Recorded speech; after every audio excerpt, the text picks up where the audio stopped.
Fluttershy sat on the throne that once belonged to the Nightmare King. She'd endured much to reach this point, but now she'd claimed her rightful spot as the Nightmare's ruler over the mortal realm. That was an interesting experiment. Turning her head, Fluttershy saw the Nightmare Lord, Frieza. He was a pale shadow of his former self, but his presence still inspired awe and fear in most mortals. His pale white tail swished back and forth as he paced the room. Yes, it was... Is there anything else you wanted to try? Fluttershy smiled a wicked grin. Nothing I can think of, do you? No. Good, because I don't think I could come up with anything as creative as that. Fair enough. So, what happens now? Well, you have been made Nightmare Princess Consort to the Nightmare Court. From here on out, your life will be dedicated to me. You're joking? Am I speaking too softly? You will be my eyes and ears in the mortal world. If there are any problems or threats, you will inform me of them. Understood. But, I thought I was the Nightmare King. I was the Nightmare King. You will be again if you so desire.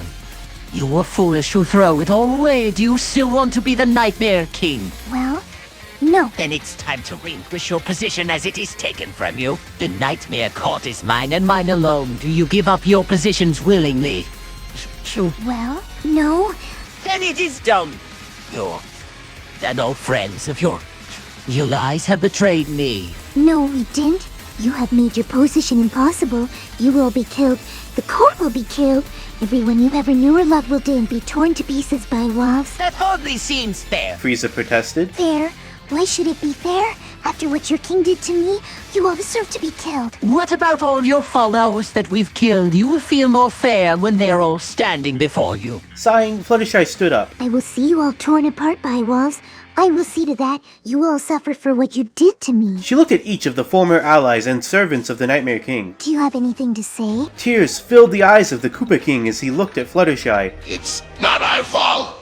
It's... Fluttershy laughed. I don't want to hear your pitiful excuses. Kill them all. King Koopa drew his sword and charged forward. His daughter ran to meet him, and a sword fight broke out between the two of them. The rest of the court looked on in fear and awe. Isn't this a bit dramatic? Frieza asked. What do you mean? Well, you know, wolves and that. Oh, it's very dramatic.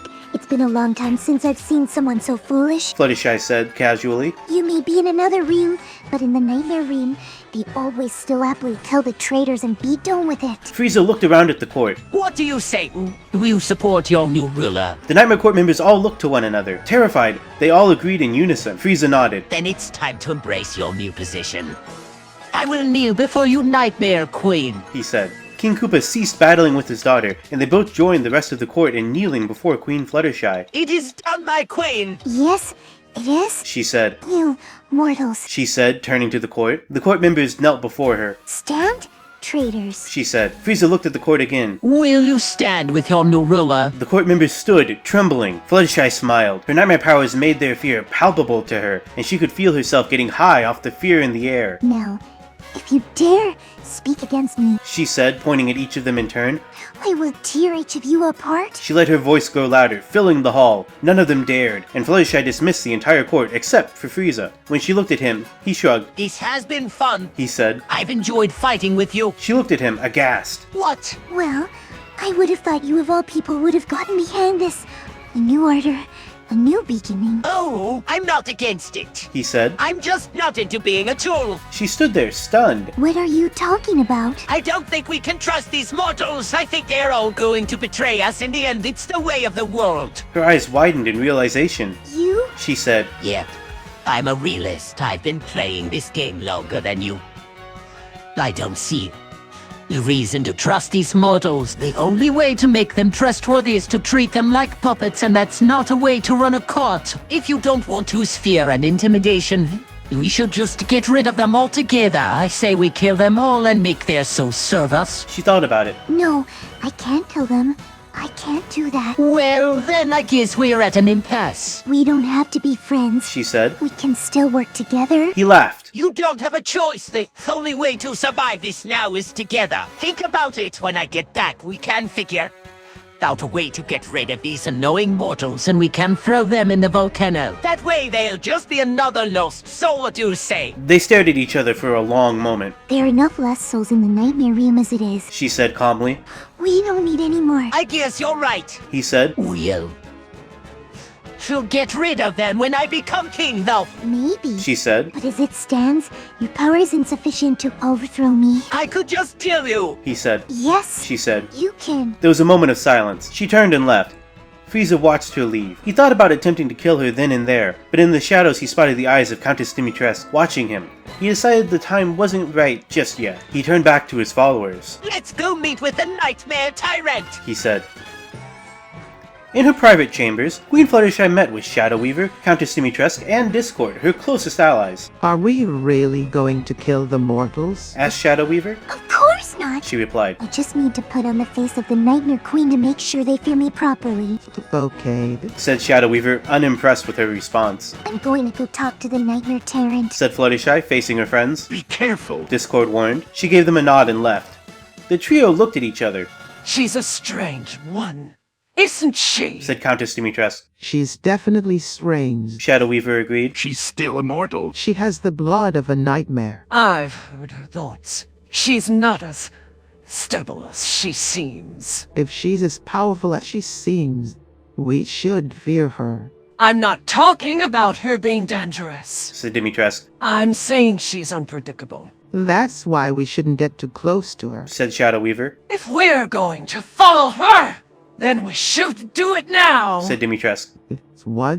Asked Shadow Weaver. We need to prepare for when she decides to attack. What attack? She's going to try to kill the Nightmare Tyrant. You can't be serious. Discord said, shocked. She's very dangerous. Said Dimitrescu, unfazed. I won't allow it. Said Shadow Weaver. We can't stop her. Said Dimitrescu. We can't kill her either. Said Shadow Weaver. Then we need to find a way to subdue her. Said Dimitrescu. We could help her. Discord suggested. At least to save our own skins. No, she's too dangerous. Said Dimitrescu. She'll do whatever she thinks is necessary to get revenge on the Nightmare Tyrant. We'll be dead if we don't do something. Said Shadow Weaver. We're already dead. Said Dimitrescu. Speak for yourself, fool ghost. Shadow Weaver muttered. I'm not the least bit dead. I'm not sure I like the sound of that. Said Dimitrescu. You're a terrible shade and a terrible countess. Said Shadow Weaver. You're just a shade. Laughed Dimitrescu. You can still be my enemy, though. Said Shadow Weaver.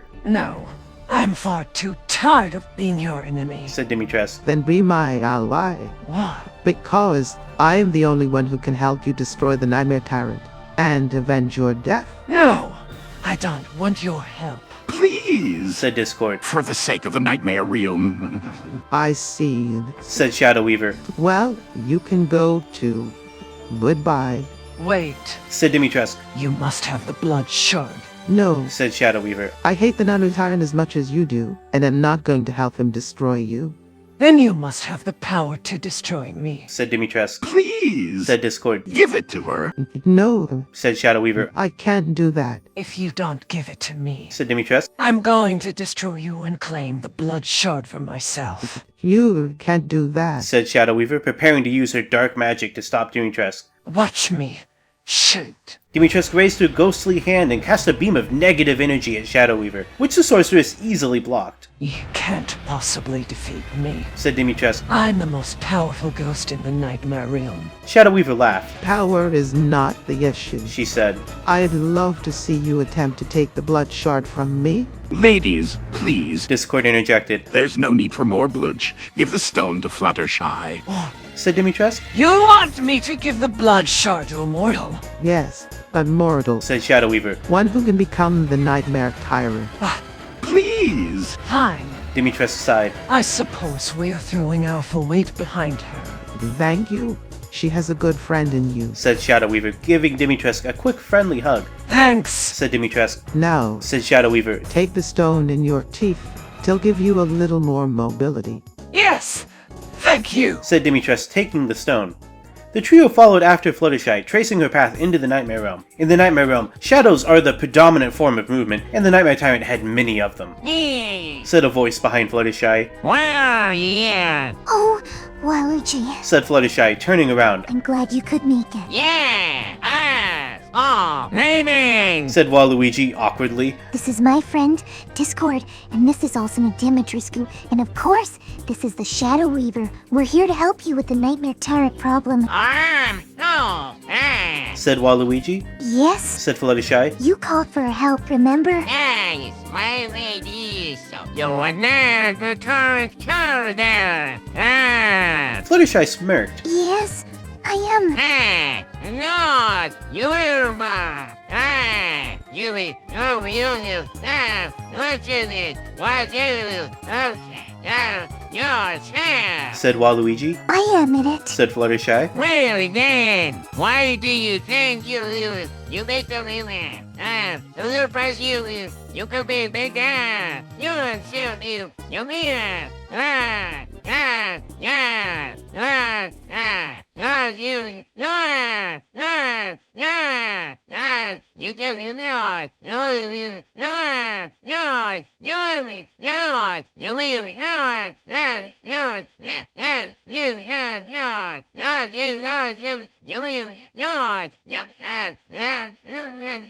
I'm not a coward. Said Fluttershy, turning her head away from Waluigi. I'm probably one of the bravest ponies in my class. Said Waluigi. Really, the first one. Who's that word to describe yourself, eh? Let's get them. No, are you ready? You're Jewish. Yes. Yes? Waluigi guided Nightmare Queen Fluttershy and her allies, Countess Dimitrescu, Shadow Weaver, and Discord, through the confusing landscape of the Nightmare Realm. The Nightmare Tyrant's influence was warping the realm, even beyond its usual chaotic nature, but the surreal hellscape didn't seem to bother Waluigi in the slightest. This way. Waluigi shouted. The dance runs from his car. And on itself. And he's trapped inside. How can you be so sure? Shadow Weaver asked. Waluigi smiled. I've been trapped in a nightmare for 6 hours. Darling. Shadow Weaver followed Waluigi through the Nightmare Realm, while Fluttershy, Alcina Dimitrescu, and Discord walked behind. The twisted landscape flew by in a flash, as the twisted and undead beings tried to hinder the queen. Look out! Alcina yelled, pointing to a figure stumbling through the shadows. A beastly creature with the head of a bird dashed towards the group, but Fluttershy shot an arrow right through its mouth, and the monster crumbled to the ground. These are not my concern. Fluttershy said. This realm is your realm, isn't it? Dimitrescu asked. Yes? Fluttershy said. Once the Nightmare Tyrant is vanquished, this realm will be mine. As you say, my lady. Shadow Weaver said. It seems there's something else we should look out for, don't you think, Waluigi? I know. Waluigi said. Something, yeah. What do you mean? Fluttershy asked. Wait, Shadow Weaver said. The group halted. Shadow Weaver drew her sword. I see nothing. She said. Are you sure? Dimitrescu asked. No, Shadow Weaver said. but it's probably nothing. Probably right. Fluttershy said. You two, go and search the mountain. She said to Dimitrescu and Waluigi. Keep an eye out for anything strange. Hey, right. The group split up to search the mountain. After a moment, Shadow Weaver said. I'm going to go help Volchina. Be careful. Fluttershy said. Don't worry. She drew her sword and set off towards the mountain. What are you doing? Fluttershy asked. I'm coming with you. No, you stay here and guard the others. I will come with you. Shadow Weaver said. No. Fluttershy said. Fluttershy, please. No! Do you not trust me? You're a pony. I'm a monster, yet I'm telling you to stay here. What kind of a monster am I? I don't know. But stay here, I beg you. If you come with me, then it's a death sentence for you. What should she do? It's obvious what she should do, so she doesn't. Stay here with the others. She says. Okay. Shadow Weaver said. Just don't take too long. I won't. And with a final look, Shadow Weaver went to join Alcina. Frieza watched the group depart. It may be a trick, He said to himself. but it's too late to back out just now. But it's not a trick. It's a good idea. A good idea. He asked. Or a suicidal madness, I don't know yet. Frieza had followed them to the Nightmare Realm. It was a long journey. He sought to kill the Nightmare Tyrant so he could obtain his dark power to rule the Nightmare Realm. He had also hoped to obtain the Throne of Shadow so he could become the Nightmare Tyrant. His most immediate obstacle, however, was the Nightmare Queen herself. He had heard stories of the Nightmare Queen's power, but he wasn't sure if it was all true. Was she really more powerful than the Nightmare Tyrant? Would she be so powerful as to be able to destroy him? And even if she couldn't, what would be the point of fighting a creature who was as powerful as the Nightmare Tyrant? Frieza decided to find out. I need to see the Nightmare Tyrant! he said to the Nightmare Court. I thought you were dead. Blitz said, You fought wrong, I have returned! I just saw Queen Fluttershy and her ollies, Yes, I saw them. And but they're gone now. They are not gone. They're coming here. Frieza turned and saw the Nightmare Tyrant walking towards him. Are you ready to die, mortal? always! Oh, good, you're strong. I like you. I think we're going to get along famously. I'm no friend of yours! Frieza said, Oh, but you are. You're my most immediate and serious threat, as you can see, so you're going to do exactly as I say, or you'll suffer my horrible power. Frieza's eyes widened. What horrible power! The Nightmare Tyrant pulled out a purple crystal and shattered it. A blinding light exploded everywhere. Mothra! It roared. A portal opened, and the Nightmare Tyrant stepped through. Don't follow me. He said, Where you'll become like me, stay here, and you'll live a long, miserable life. I have to do this, don't I? No! Yes. No! Frieza vanished. He had no other choice. He would be banished to an endless and miserable existence with the Nightmare Tyrant if he didn't comply. That was a stupid mistake. Blitz said. Maybe, maybe not, time will tell. The Nightmare Tyrant was still reeling from his failed attempt to kill Fluttershy before she became the Nightmare Queen. I'll never get my revenge now. He said, I have to deal with this mortal. She's a threat to everything. I'll never have my revenge if I don't get this body. I have to kill her. She knows where the Nightmare Realm is. If she leads more mortals there, they'll be even greater threat. If you are, then we won't have a ruler and we'll assault our power. Blitz said. Which is why I'm going to get her, and then we'll see what's to be done. Elsewhere, Fluttershy and her companions finished scouring the mountain. They regrouped at its base. Well, Asked Fluttershy. what's the situation? The Nightmare Tyrant has been banished to a pit of nightmares. Shadow Weaver said. He can't harm us anymore. That won't last forever, though. Discord pointed out. The Nightmare Tyrant draws his strength from nightmares. It's only a matter of time before he comes back stronger than ever. I don't think he'll ever return. Fluttershy said. The Nightmare Realm has always belonged to the Nightmare Tyrant, and now that he's gone, it will belong to no one. What do we do now? Shadow Weaver asked. I've been thinking. I'm not going anywhere. Fluttershy said. Me neither. Alcina agreed. I have a plan. Shadow Weaver said. It's red square, but it's our only option. What is it? Fluttershy asked. Shadow Weaver slowly lifted her right arm into the air. On the underside of her sleeve, a long strip of cloth was tied. What? Fluttershy asked. Watch. Shadow Weaver said. She pulled the cloth from her sleeve. The strip was covered with small black beetles. What? Fluttershy asked again. Meet them. What? Meet them. That doesn't make sense. Just do it. Fluttershy hesitated for a moment, biting her lip. She then took the cloth with the beetles on it in her hand. She licked her lips, and then she ate the beetles. They tasted sweet and melted in her mouth. Once they were finished, Fluttershy put the cloth back on Shadow Weaver's sleeve. What's that? Alcina asked. Nothing. Said Shadow Weaver. Forget about it. You never did answer my question. Alcina said. What do we do now? We wait. Said Fluttershy. They sat in silence for a long time. What's bothering you? Asked Alcina. Nothing. Said Fluttershy. Your eyes have been on the walls a lot. What's up? I'm not sure. You've been acting strange ever since we got here. Is it something I should be worried about? No, Said Fluttershy. Then what is it? I don't know. For a long time, the five of them remained silent. The only sound was the sound of their breathing and the occasional gulp of air. This is burn. Waluigi said. Lion, total one. Be back in a minute. Said Fluttershy. Waluigi walked off, and the four others sat in silence once again. You think you'll be okay? Said Shadow Weaver. Yes. Said Fluttershy. Of course. Said Alcina. The silence stretched on and on and on. I have an idea. Said Shadow Weaver. Oh, Asked Fluttershy. We should play a game. What kind of game? Asked Alcina. Truth or dare. I don't know. Said Fluttershy. I dare you to go into the village and ask for a light. Said Shadow Weaver. I don't want to go into the village. The village is nice this time of year. You have to, Said Shadow Weaver. Why? Asked Fluttershy. because that's the rules. I don't like the rules. Troth or dare? Said Alcina. Fine. Said Fluttershy. Dare. Oh. Dare you to go into the Nightmare Realm and steal something from the Nightmare Tyrant's realm? That's even worse than going into the village. Said Fluttershy. It's not that bad. Said Shadow Weaver. No, I'm just saying, we've already been to the Nightmare Realm, and I still don't like it. We're in the Nightmare Realm right now. Discord commented. It's not that bad. If it weren't for you, Said Fluttershy. we wouldn't even be here. It's not like that. Said Shadow Weaver. You're here because you're powerful, not because of me. I merely provide a pathway for you to become the powerful being you are, without having to go through all the troubles that becoming that being has. You make it sound as if I were a monster. Said Fluttershy. You are a monster. Said Shadow Weaver. But in a way, you're a hero. At least, you would be if you were somewhere else. But here, could you on it? I'm not a hero. said Fluttershy. I'm a girl who is in a trap, and I want out. You are a hero. Said Shadow Weaver. Because you decided to do something about it without giving up. Truth or dare?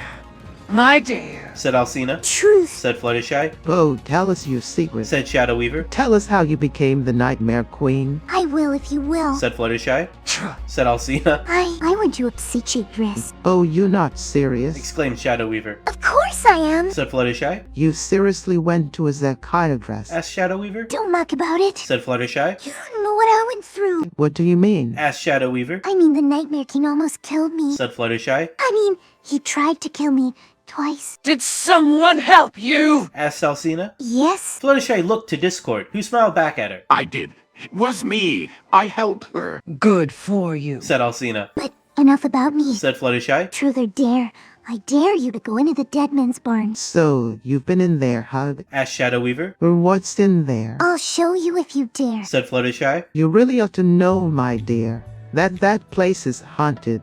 The ghosts in there are vicious, and they hate all living creatures. I don't care. Said Fluttershy. You should care. Said Alcina. You'll be in there for quite a while if you choose to go. Go well. Said Shadow Weaver. Surely my brave little monster will be able to handle a little old-fashioned haunted house. Don't mock me. Said Fluttershy. Go in there and do it. Yes, my queen. Said Shadow Weaver, and she immediately got up and left. As per Queen Fluttershy's dare, Shadow Weaver stepped into the dusty, run-down building known as the Dead Man's Barn. It sat in the middle of the woods in the Nightmare Realm. Immediately, Shadow Weaver sensed that a familiar presence had been in there recently. Upon further inspection, she discovered the skeletal remains of a man. Shadow Weaver inquired as to who this man might be. Of course, she knew full well who it was. Her old foe, the Nightmare Tyrant. The Nightmare Tyrant was, in truth, a craven coward. All his power came from terror. When he was not terrorizing his own subjects, he was trying to steal the power of others. He had already tried to make use of the power of the Nightmare Court, but the four kings had fled. Instead of fighting him directly, the Nightmare Tyrant had sent his servants to capture them. Thus, he turned to using his own fear to control others. Shadow Weaver confronted the Nightmare Tyrant. You are a coward. In fact, you are a coward for all the other worlds. Only the cowardice you feel in your own world is your own. She said. The skeleton stirred and took on the form of the Nightmare Tyrant. I see you've made friends with the new rulers. How delightful. Perhaps you can convince them to give you a position. He said. Or you could always try threatening me. Don't patronize me. Shadow Weaver said. Why are you in the dead man's barn? Nostalgia, perhaps. The Nightmare Tyrant mused. So many happy memories here. This was once a Nightmare Man's house. You know, before I did what I did to him. Your reign will soon end. Fluttershy is coming for you. I will devour her like I did your family, Weaver of Shadows. With that, Shadow Weaver unleashed a blast of lightning. The Nightmare Tyrant howled in pain as Shadow Weaver sent him flying into a nearby wall. That was easy. She said. Now let's go finish the rest of the way to the Nightmare King's palace and save the friends of the man who lived here. Yes, keep killing shadows. The Nightmare Tyrant chuckled as he turned to smoke. We'll meet again, Shadow Weaver, soon. They'll death? She replied. She shut the door on the Nightmare Tyrant. Well, what did you see in there? Discord asked when she returned to the group. I saw the Nightmare Tyrant. She answered. He was an abomination. He was a shadow of his former self. He was defeated easily enough. Did you see any luck? Hey, friends! Waluigi asked, returning from his walk. No, I didn't see any sign of the others. I fear the worst for them. Shadow Weaver said. Let's go visit them! Waluigi said. They went to a large portal with a curved wall. Upon entering, the portal stretched out in a straight line until it ended at a large, ornate metal door, with smaller doors along the top. The group went to the door and found it open. They went inside to find themselves in a long hallway. There was a small reception desk at the end. A man stood behind it. Welcome to the Four Corners Hotel. Please put your weapons on the desk. He said. The group did as the man asked. He led them to an elevator. When everyone was safely inside, he pressed the button to go to the 15th floor. They went up the elevator to find they were on the correct floor. There was a sign beside the elevator. It said, The Four Corners Suite. The group went to the door at the end of the hall and found it open. They went inside to find a large and rather elegant sitting room. There were 4 large leather chairs and a small round table in the center. On one wall was a flat-screen TV. There was a piano along another wall. There was a man and a woman playing the piano. Please make yourself comfortable. Can I get you anything? I can get you some water, tea, coffee, Orange juice or milk? Said the man. How about a glass of red wine? Asked the woman. The man looked at her and said, I don't know who you are, dear, but I don't think you should serve alcohol to these young people. They're here to study. What is this place? Fluttershy asked. This was my parents' hollow. Said the woman. It's been in the family for generations. Is this your home?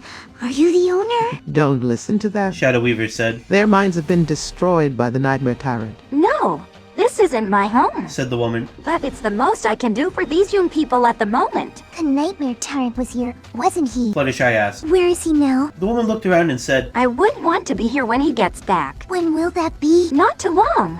I hope. Said the woman. He's not coming back. Said the man. He's gone to the stars. He'll be back. The Nightmare Tyrant always comes back. Said the woman. I hope so. Said the man. You see, these two were friends of the original Nightmare Man. Shadow Weaver explained. The tyrant splintered and corrupted his friends to drive him mad, in a bid to create a new king to replace the ancient ones. It didn't work, but the damage was done. How do you know that? The woman asked. Oh, it's a long story. Said Shadow Weaver. These people are the Nightmare Tyrant's original victims. You're from the stars. The woman asked. Yes. Said the Shadow Weaver. I'm an agent of the starship Orion. We are the first fruits. Said the man. Their minds really are shattered. Fluttershy said, tears welling in her eyes. No, don't cry, my dear. Said the woman. I'm sure there's a place for you in the Orion. We're not really in a position to. Fluttershy began. I wouldn't let the Nightmare Tyrant corrupt you. Said the woman. Come and live with us. You'll be safe with us. That's very kind of you. Fluttershy looked first to Shadow Weaver, then to Alcina, and lastly to Discord. Isn't there anything we can do to help them? They seem very sweet. I'm sorry. Said Shadow Weaver. Their suffering was a result of the Nightmare Tyrant's actions. And there is nothing I can do. Nothing. Asked Alcina. But there might be something you can do, Fluttershy. Discord said. Now that you are the Nightmare Queen, you might be able to reverse what the Nightmare Tyrant did to them. No, I can't think of anything. Said Fluttershy. Maybe there is something we can do for them. Let's try to get them out of this terrible place. Do you think you could travel to the stars? The man asked. If you went to the Nightmare Realm, you could travel to the stars. I guess. Said Fluttershy. I've never tried anything like that before. Here, Said the man. I have some space dust. Mix it with this and you might become a powerful teleporter when you sleep. We don't know how it works or what it's going to do to me. The woman said. I'm willing to gamble it'll be safer than traveling with these people. The man said. He handed Fluttershy a box of raisins. She stared at it blankly. What's this for? It was my favorite snack as a little girl. Said the man. Here, you might need it. Thank you. Don't eat all of them. I'll try not to. Said Fluttershy, taking the raisins and stuffing them into her pocket. We should try to get some sleep. Said Shadow Weaver. I'll watch over you, my dear. And the four of them lay down to sleep. When they woke up, it was daytime. Morning. Said Shadow Weaver. How are you feeling? Much better. Said Fluttershy. The dust is still cooking. Said the man. It's best to wait a few hours before eating it. How far are we from the Nightmare Realm? Asked Fluttershy. Not far. Said Shadow Weaver. We've only traveled half the circle. That's pretty far in terms of nightmare miles. Said Fluttershy. The Nightmare Tyrant is a powerful tyrant. Said Shadow Weaver. It would be unwise to challenge him to a duel. You will need to use your powers sparingly. Does it feel different? Asked the woman. Being a Nightmare Queen. It does. Said Fluttershy. It seems like we've been here for a really long time. Said the woman. That's because we have How long? days. That's not even close to a year. Said the woman. I can't even imagine what it would be like to be a Nightmare Queen for a year. We've been through hell, and I still don't know what those dim reasons are for. You really should ask the dust-faced ghosts to explain things. Said Shadow Weaver. I've been meaning to, Said Fluttershy. but they've been avoiding me. I can't understand why. Said the man. You've been a very busy nightmare, Ewing. Still, I think you've earned them the right to hear your request. Really? Said Fluttershy, smiling. Absolutely. Then I suppose it's my turn to ask something. Asked away. Said Shadow Weaver. Fluttershy looked at the man and woman. What are the dust face ghosts? The man looked at the woman and shrugged. It's a long story. We shouldn't be talking about them, should we? Asked the woman cautiously. They're trying to keep a low profile. I think it's perfectly fine to talk about them. Said Fluttershy. I'd like to know more about them. Would you hear it from me or my associate? Asked the man. Because she hasn't been in contact with us for a while. You'll find out soon enough. Said Fluttershy. Just tell me where they are. They were a group of very odd individuals. Said Shadow Weaver. They came in many different shapes and forms. Some were animals, others were machines, some were deformed or looked like they suffered great pains. A few still walked on two legs, but others crawled on their bellies or used crutches to walk. They came in every shape and size. One of them was as large as a horse. I don't recall seeing any horses in the Nightmare Realm, said Fluttershy. They want real ones. Said Shadow Weaver. Or at least, I don't think they were. Doesn't matter, said the man. We all know they are nothing but nightmares. Anyway, these were the ghosts of those who had died in the Nightmare Realm. Not surprisingly, they were very angry and bitter. They were also incredibly pale, almost as if they weren't exposed to sunlight for too long. They all wore dark, almost black cloaks with hoods, and they used to lurk around in the shadows. It wasn't unusual for one of them to come out into the light of day, but they never stayed for long. One of them was always lurking near me. You could hear them whispering to each other too. It sounded like they were planning something. We couldn't see them, but we could tell when they were near. They were always watching us, but never speaking. And whenever they'd come out into the light, they sprinted away as fast as their little legs would carry them. That's a funny story, said Waluigi. What's that? Lost heart, your eye, your face goes. That was just a campfire story, said Shadow Weaver. Those were no dust-faced ghosts. They were something different. But those who heard the story never wanted to get too close to them. And then one night they just disappeared. Don't you think that? They might be ones we're looking for, the ones who are you come, asked Waluigi. I don't know. They were deformed in hidus, and no one wanted to get too close to them, but their whispers were strange. They weren't quite like the Nightmare Tyrant or the Nightmare King either. They were more like, between those two, they were in a constant state of agitation and their whispers were different. As I said, they were whispering to each other, but they never really spoke aloud, just to themselves, and once in a while, one of them would say something that sounded like a word. Hand is gone! Bring on those, they always touch. No, easy. Asked Waluigi. I couldn't say for sure. They never came right out and tried to hurt us, but they were always keeping watch once. I think I felt the sharp edge of a blade. I'm not sure. It felt like someone was trying to cut through me, but that's not impossible. As I said, they never spoke darkly and they were always lurking in the darkness. I was never able to see them, but I could always tell they were there. Maybe if we can lure one out of the shadows, then the others will leave us alone. They don't seem to like light either, or noise or warmth, so we'll have to lure them away from the monastery, and then strike with all of you. What about that camp?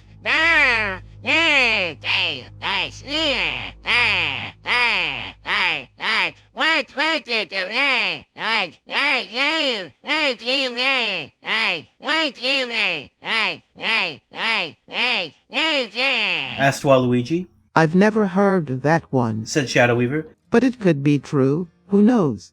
But the dust-faced goats were just a legend, and these things are clearly real. What's the worst that could happen? We try it. Asked Waluigi. Wills, said Alcina. But we might get lucky. Worse? Asked Waluigi. How can we lose? We could get killed, said Fluttershy. I'm not saying we definitely will, but there's a chance we could. Well, what other choice do we have? Asked Discord. This thing has been hounding us non-stop and it won't stop. We need to take out a potential rival orally and fast.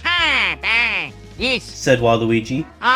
Become our fairy. Well, go for something. Then we could go on did those we've met on and on. Maybe they could then That's a big maybe, said Discord. Heard that one of the Dust-Faced Ghosts was killed by a Griffin King. You remember that one, right, Shadow Weaver? I thought it was a Griffin Lord, said Shadow Weaver. Yeah, that too, said Discord. So, what do you think? It's not like we have much of a choice. I guess we're said Waluigi. As Waluigi transformed into a white-winged butterfly, the others decided to head out to look for the dust-faced ghosts. I wonder if it'll work, said Alcina. It better, said Fluttershy. As Fluttershy, Shadow Weaver, Discord, and Alcima Dimitrescu stepped back into the lobby of the Four Corners Hotel, they were followed by the man and woman they'd met inside. The man stepped forward and said, "Follow me." The group followed the man, who led them to a large blue door. He opened it and said, "Youmander." What's beyond this door? Fluttershy asked. The man said, "The Dust-Faced Ghost's lair." The dust-faced ghosts. Those are the legends we've been hearing. Alcina Dimitrescu asked. Indeed. Fluttershy had 1,000 questions. If the Dustface ghosts were behind this door, then who had been haunting their nightmare lair? She wanted to know everything about the Dustface ghosts, but her companions were in a hurry to leave. Shadow Weaver said, I believe we stayed long enough. As the foursome stepped into the room, they looked around. In a far corner, a figure sat on the floor with their arms and legs chained against the wall. The figure was dressed in a tattered robe, with a hood that covered their face. Alcina looked at this person and said, This is the legendary Dustface Ghost. The person said, I am. But, you're shackled here. That is what my master wanted. What master? The Nightmare Tyrant. Oh, the Nightmare Tyrant? I've heard of him. He rules the Nightmare Realm, doesn't he? Indeed. It is his evil that imprisoned the Dustface ghosts. Ghosts? Indeed. But never mind, here he is. From around a corner, a figure appeared. The figure was small, but ominous. They wore a long black cape, and the hood was up, hiding most of their face. The Nightmare Tyrant looked at the group and said, I've been waiting for you. Who are these fine specimens? This is Fluttershy, the Nightmare Queen. I know. This is Shadow Weaver, my faithful servant. And this is my ghost, Alcina Dimitrescu. Ghost? Indeed, she's a necromancer. And I am Discord. Discord added. The Nightmare Tyrant said, I'm Nightmare Tyrant. The one you call Dustface Ghost is no more. No more? Yes, I've been feeding off her latent energy for some time, and she's all but withered away. He explained. The Dustface Ghosts were once a mighty and powerful society, but she selfishly took on their curses in a vain attempt to save her friends. I've never heard of such a thing. I'm not surprised, given how she's lived her life.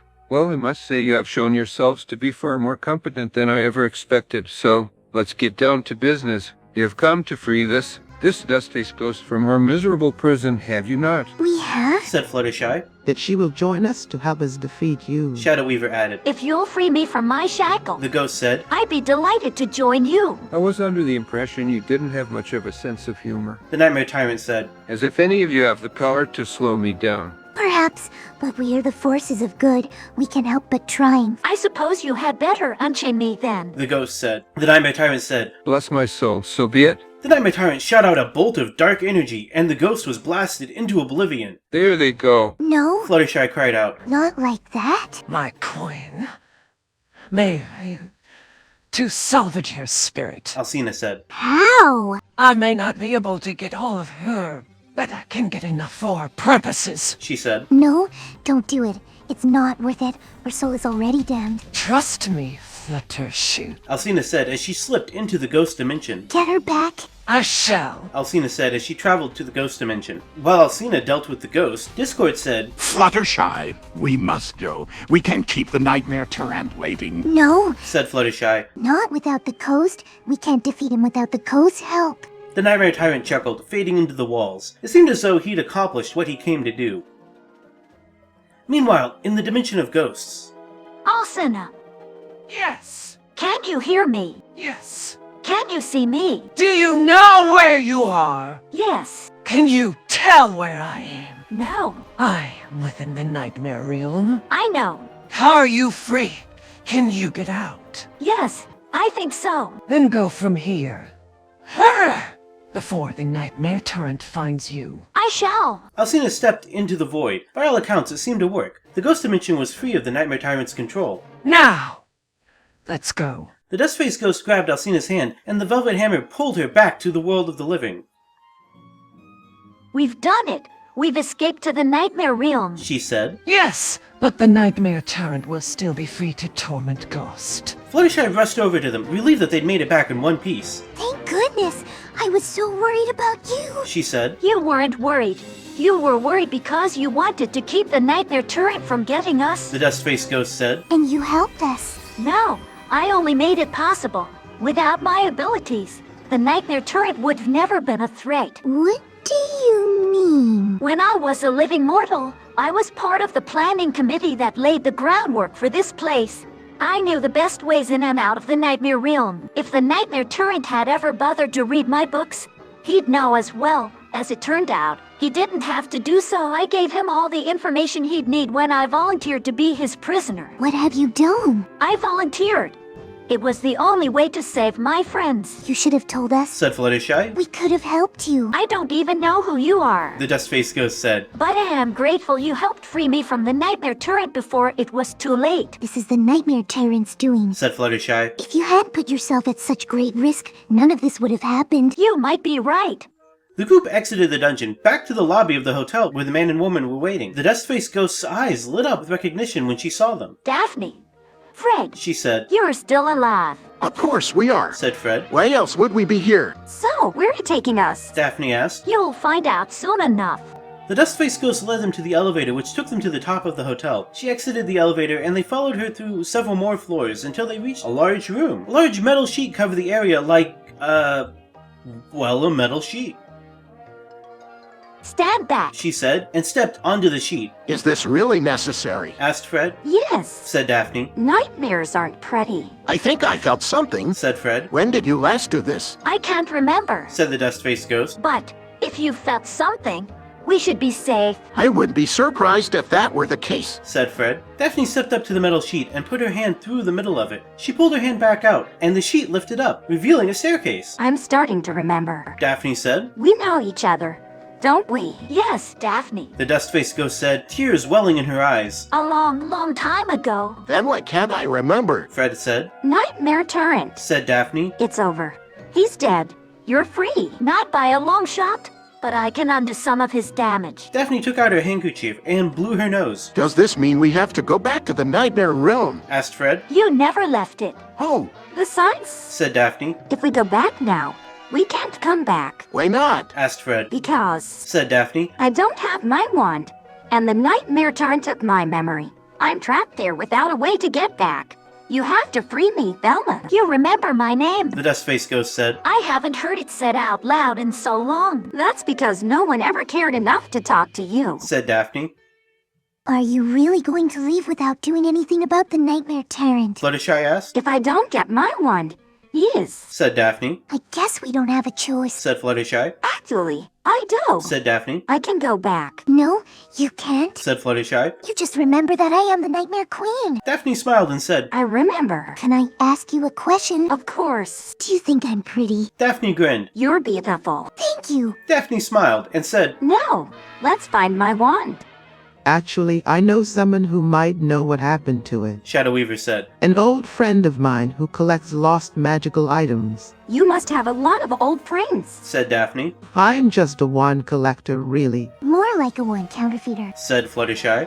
Whatever. Where is your friend? Velma asked. She lived in the Nightfall woods. Shadow Weaver said. I know the place. Said Daphne. I'll go get my wand. You're welcome to stay here and keep me company. Said Fluttershy. We can search together. No, thanks. Said Daphne. I'd rather go alone. Daphne ran off, and Shadow Weaver said. I hope she finds what she's looking for. I want to go with her. Will you help me search? Asked Fluttershy. Of course. They headed off and soon came to the Nightfall woods. They walked silently among the trees and soon saw a cottage. A young woman with pink hair stood in the doorway. Hello, She said. can I help you? We're looking for a magical item.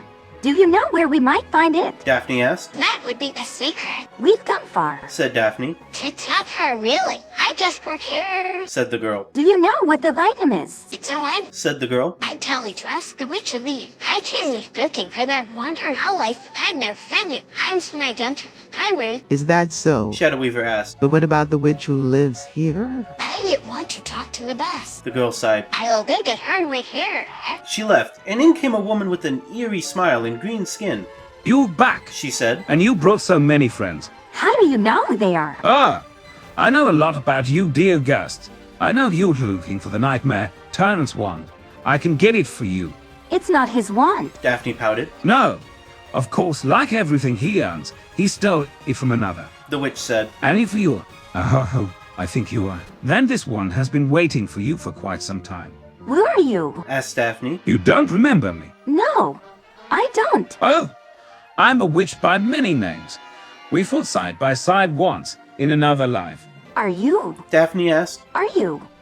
Are you the Butt Witch? The very same. But I thought the Nightmare Tyrant. Is evil incarnate. He does not own the simple items of this world. He has never owned a wand, for instance. That is why I'm here. I can get it for you. I don't want it, said Daphne. You will want it. We'll get it and we'll bring it to you. Just wait here.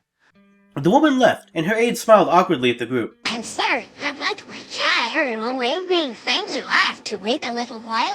That's all right, said Daphne. I think we'll be here a while. After the woman left, the group sat down again to wait. Discord leaned over and said, What do you think this is? A nightmare court? No, I just think it's funny, said Fluttershy. Then the Butt Witch returned. Daphne, I believe this belongs to you, she said, brandishing a violet wand.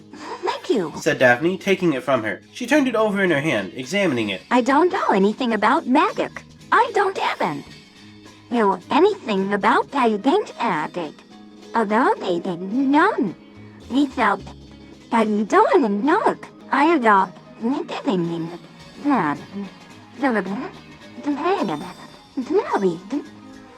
It will come back to you, the witch assured her. Daphne looked frightened, but she said nothing. The witch then turned to the others. I brought something for you as well. She produced a small black cube from her pocket. After tapping a button on the side, a panel on one side slid aside with a low hum. The witch placed the cube on the table. This is a teleport, she said. It will let you travel to another dimension. One that is close by in distance, but worlds apart in terms of magic. It will not let you travel to other dimensions, that is without the key. Why would we want to do that? asked Shadow Weaver. To get rid of the nightmare tile, said the witch. To get rid of the nightmare realm. I don't see how that's possible. said Shadow Weaver. While they may not own the wand, can still use it to rule. When he's gone, then you may rule, said Daphne. Do you think that's likely? Fluttershy asked. Do you think I could rule? The witch cocked her head to the side. I don't know you, she said, but judging by your actions, I would say that you would make a better king than the nightmare Tyrant. How do you know I'm not a nightmare Tyrant? asked Fluttershy. Because if you were, you would have come here to kill me, she said. But you didn't, I'm serious, said Fluttershy. I know, said the witch. But I don't think you're a nightmare Tyrant. Thank you. You're welcome. Daphne, are you really leaving? asked Shadow Weaver. I don't know. said Daphne. Will you take care of my friends? We will, said Shadow Weaver. Daphne smiled. I wish I could stay, she said. but I have something I must do. What? asked Shadow Weaver. I'm not sure, said Daphne. but it's very important. What is? I can't tell you, said Daphne. Why not? because if I did, all my friends would leave me. Well, if you wish, said Shadow Weaver. I'll stay. Daphne stepped forward and hugged her. Thank you. They mention it. said Shadow Weaver. Good. said Daphne. Daphne took the key and placed it in the slot. The door opened. Daphne stepped through the door, leaving the others behind. The portal closed behind her as quickly as it had opened. She had no idea how long she'd been without her memories, living obliviously in the Four Corners Hotel. Even now, with Velma's help, she was just barely able to recollect her life before the Nightmare Tyrant erased it. But at least she knew where she was. She had been in an elevator of some sort, traveling up, and now she had stepped out onto a small ledge.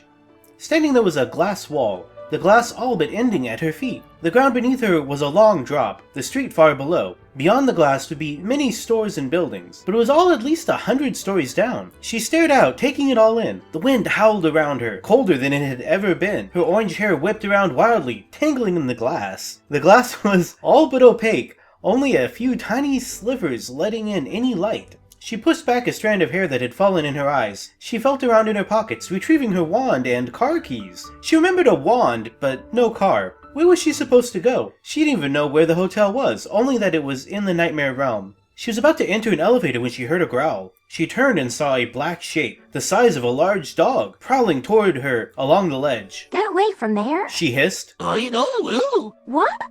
The shape stopped, and she recognized the voice. It belonged to the Great Dane. You're not from here, are you? And you're not from here either.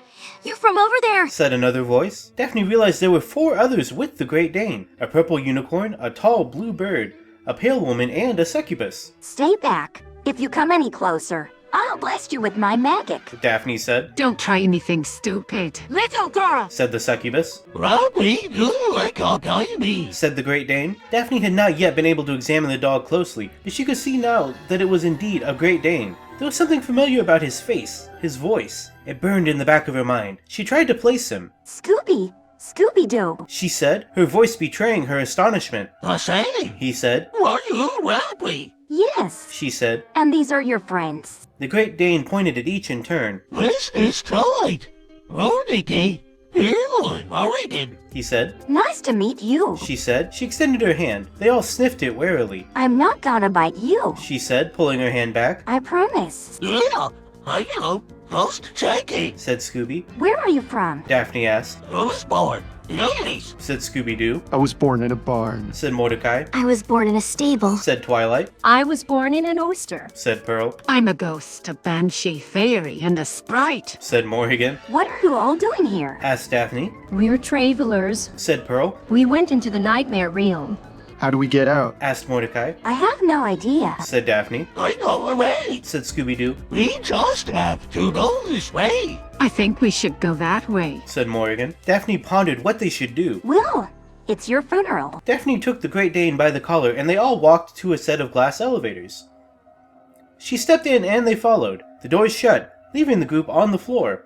They stood there for a moment before the purple unicorn stepped forward. Now that we're all alone, we should get to know each other a little better. She said. We will not on. Said Scooby-Doo. Yeah, there's another passenger going down. Said Mordecai. I don't think so. Said Morrigan. Oh yay, I forgot to tell you. There's a girl going up. She might have a gun. What's her name? Asked Daphne. Liza. Said Scooby-Doo. Will, I'm not going to tell you. You'll just get all weird again. Said Daphne. I think it's a little less noisy. I don't feel. Said Scooby-Doo. Yeah, should do it. She might shoot us. Said Mordecai. Oh, come on, that was a joke. Everyone has to get a loft somewhere. Said Pearl. Fine, I'll ask nicely, but then that's it. If you get annoying, I'll just kill you. Said Daphne. That's fair. Said Scooby-Doo. Daphne placed her hands on her knees. Okay, here we go. She said. You're Lisa. That's not lying. I know. Said Scooby-Doo. You're not what? I'm not Liza. Even expert. I'm not anything. Daphne frowned and studied his face. She tapped her finger against her chin. You're not anything. I get it. No big deal. Just a little kid. Is there anything else you kids would like to know? How'd you get in here? Asked Mordecai. What's going on in there? Asked Morrigan. Nope. Maybe another day. Said Daphne. Do you have any more questions to ask me? She asked. Just one more. Said Pearl. What? How do we get out? Daphne frowned. I told you already. I have no idea. The gates to all the Nightmare Realm are closed. I don't think you're going to get in. You don't know that. Said Morrigan before trailing off. Daphne stared at the little girl in front of her. You look familiar. She said. Have we met before? I don't think so. Said Lisa. 'Cause I know everyone here. Said Daphne. And I don't recognize you. What's your name? Asked Lisa. Daphne. Oh, I'm Lisa. Hi, I'm Daphne. Lisa didn't respond, but studied Daphne a moment longer. Are you here to rescue the others? Asked Daphne. Lisa looked up at her with big eyes. Do you know where they're? She asked. Oh, you're here to save them. Are you? That's so much better. No offense, but that sort of thing is just too tedious. The elevator stopped and they all stepped out into an endless corridor of prison cells. Lisa looked around the room, then pointed. There? She said. Over there. Daphne looked where Lisa pointed. She saw the cells were occupied by pale, ghostly figures. They're the lost. Lisa said. My friend Kendra asked me to free them. Oh, how did you get in? Through the main gate. Said Lisa, pointing to the far end of the hall. I have to go now.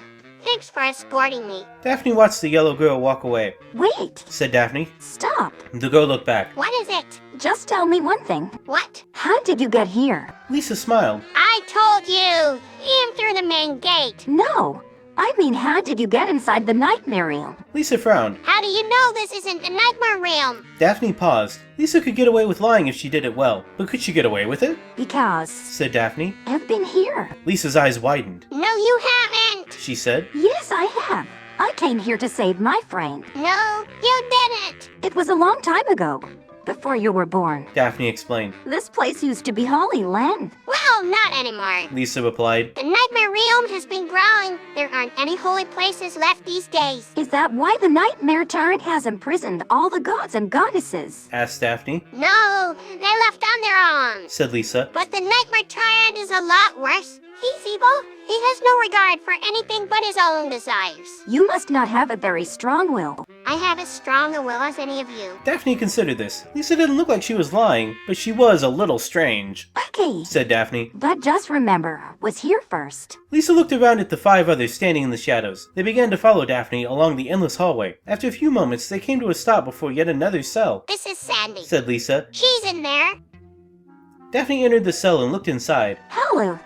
Sandy. she said. Sandy sat on the ground and stared at the ground. She didn't look up. It's okay, kid. Said Daphne. I'm not going to bite. The squirrely girl looked up at her and smiled. I'm Daphne. Said Daphne. I'm Sandy. Replied the squirrel. Daphne smiled back. Do you know how to get out of here? Asked Daphne. No. Answered Sandy. I thought not. Said Daphne. Sandy got up and looked around the cell. Do you know where the gate out here is? She asked. I told you. I don't know. Said Daphne. Do you know where the Nightmare Tyrant's chamber is? Daphne cocked her head. I thought you just said you didn't know. She said. I'm asking a different question. Oh. Can you show me how to get to the Nightmare Tyrant? Daphne considered this. No. She said. Why not? Why not? Because if I take you to him, he'll gut you like a fish and I'll be breaking my promise that I wouldn't hurt you. Sandy frowned but didn't respond. Okay. Said Daphne. I'll take you to him. And you can escape from there. I don't like this plan. You don't have a choice. I do. Said Sandy. You fight you. No, you can't. Said Daphne. I'm magic. Sandy stood up. You fight you. She repeated. Daphne sighed. Okay, you can fight me after we're safe. For now, though, just come along. They went back out into the hallway. I've got a plan. Said Lisa. Keep up. They walked on through the long halls of the Prison of the Lost. After a few minutes, they came to a staircase leading down. Daphne went first, followed by Sandy and Lisa. They arrived at a large control computer. You know how to operate this, right, Sandy? Lisa asked. Never seen one like this before, but I think it's pretty self-explanatory. Said Sandy. Lisa pressed some buttons, and the control panel lit up with a variety of lights and warnings. Some lights started to flash amber. This is a self-destruct mechanism. Said Lisa. It's how the Nightmare Tyrant always gets rid of his prisoners. He doesn't want anyone to escape. Computer, stop the self-destruct sequence. Sandy commanded. I only take orders from the Nightmare Tyrant. The computer responded. Bullshit. Said Sandy, and immediately knocked the panel out with a single punch. The trio ran up the stairs just in time. The explosions caused a lot of dust to fall, but it was a relatively small explosion for such an advanced device. The prison doors opened up and the prisoners began wandering out into the hall. The Tyrant's going to get them all. Said Lisa. Come on, we need a way out of here. There was a door just around the corner. Daphne headed for it. Scooby, Twilight, and the others joined her as they headed for the exit. Daphne stopped and looked back at her friends. Are you coming? She asked. Yeah. Said Sandy and Lisa, following Daphne around the corner. They came to the door and Daphne pulled it open. She stepped through, motioning for her friends to follow. They stepped through and the door shut behind them. I don't know about you guys, Said Daphne. but I'm getting out of here. You sure you can handle the Nightmare Tyrant on your own? Asked Lisa. Believe me, I tried. Daphne said with a pained expression. I'm just going to have to take my chances. The way I see it, I've got more bargaining power with him than you. Okay, Said Lisa. but be careful. They stepped out into the wasteland of the Nightmare Realm. Now what? Pearl asked. Now we go to the Nightmare Tyrant. Said Daphne. Daphne and Twilight led their ragtag group across the expanse of the Nightmare Realm. The freed prisoners continued to pour out of the Prison of the Lost, but they paid them no mind. How will you defeat the Nightmare Tyrant? Twilight asked. Nobody's ever been able to so much as harm him before. Twilight, have you ever wondered what lies beyond the Prison of the Lost? Daphne asked. No, Twilight answered. I've never wondered about that. I wonder now. Daphne nodded. If we can somehow get into the inner circle of the Nightmare Realm, we might be able to discover what lies beyond. I might be able to get us in. Sandy said. I know a little bit about the Nightmare Tyrant because I'm one of his many victims. I've been his prisoner for as long as you could ask. A squirrel to hold another squirrel. I've seen his power. I can help you get past his defenses. Lisa nodded. That's why I wanted to free you first. I'm glad I was right. We'll have to do this quickly. Daphne said. Night is coming soon. Let's get to work before nightfall. Wait, what about Morrigan? I can take care of myself. Morgan said. I'm a succubus, the first fighter. I was once the queen of the Demon Realm before the Nightmare Realm consumed it. If you say so. But I'd still like to have you on our side. Daphne said. The 8 travelers set off across the Nightmare Wastes, leaving the Nightmare Realm behind. As they traveled, they spotted another group of travelers in the distance. Is that? Twilight said, squinting. Spike. And Mike. Mordecai said, waving. Hey, Mike. He shouted. It's about time you showed up. Spike said, waving back. Where have you been? Where have I been? Oh, you know, thinking about the future and shit. Yeah, I bet you were. Mike said. So, what's with the big rope? Daphne and Liz and Sandy the squirrel have joined us. Spike introduced the rest of his group. This is Princess Silver and Q the fairy. That's a big group. Mike said. We're a long way from home. Daphne said. Are you guys on a mission or something? Something. Daphne said. Well, I hope you guys enjoy your mission, because we've got a long one ahead of us. Do we look like we're in a position to argue? Daphne asked. Well, I guess you're not, but I doubt you'll enjoy it. What do you think? So, you going to join us or what? Oh, I don't know. What are you guys doing this deep in the Nightmare Realm? We're trying to save as much of the mortal realm as we can before the Nightmare Tyrant gets everything. Pearl explained. What are you doing here? We're following Anna's dream. Spike said. She was talking about it before. That's where. Mike said. I thought you guys were into monsters. I like monsters. Daphne said. I think monsters are neat. I suppose. Mike said. So, you guys, have any more of those small sharp sticks you use for poking people with? Sandy asked. What fun, Caillou replied. I've got a plan for beating the crap out of the Nightmare Tyrant. Sandy said. I need a sharp stick. Here. Daphne said, handing Sandy a sharpened wooden stick. I hope you guys don't mind me bringing this, because I kinda need to whack someone with it. What's the plan? Mike asked. Really simple. Sandy said. We poke his eyes out. What? Daphne asked. What? Mike asked. Look, I need to have a little talk with you alone. Daphne said. Can you go play with the fairy while I talk to the squirrel? No. Mike said. Fine, I guess we'll just have to figure out another way to get our point across. You're going to poke his eyes out. Anne asked. How are you going to do that? You're a squirrel. Sandy smiled. And be a snake if I want to. I don't think you're going to have the ability to change shape, no matter what you are. Mike said. What's going to know? Mike sighed. Fine. Do what you want. When Mike was out of earshot, Sandy said. I was thinking more along the lines of a fork, a sharp fork. We get the point across and then the Nightmare Tyrant falls asleep and we poke his eyes out. That's how we get the hell out of this hellhole and back to the mortal realm. Daphne shook her head. That's too risky. If the Nightmare Tyrant wakes up, we're dead. We need something less risky. Risky? Just another word for fun. Sandy said. You coming? Damn right. Daphne said. Sandy ran up a tree. After a few minutes, she came back and said, I can't see anything from here. We should go back down.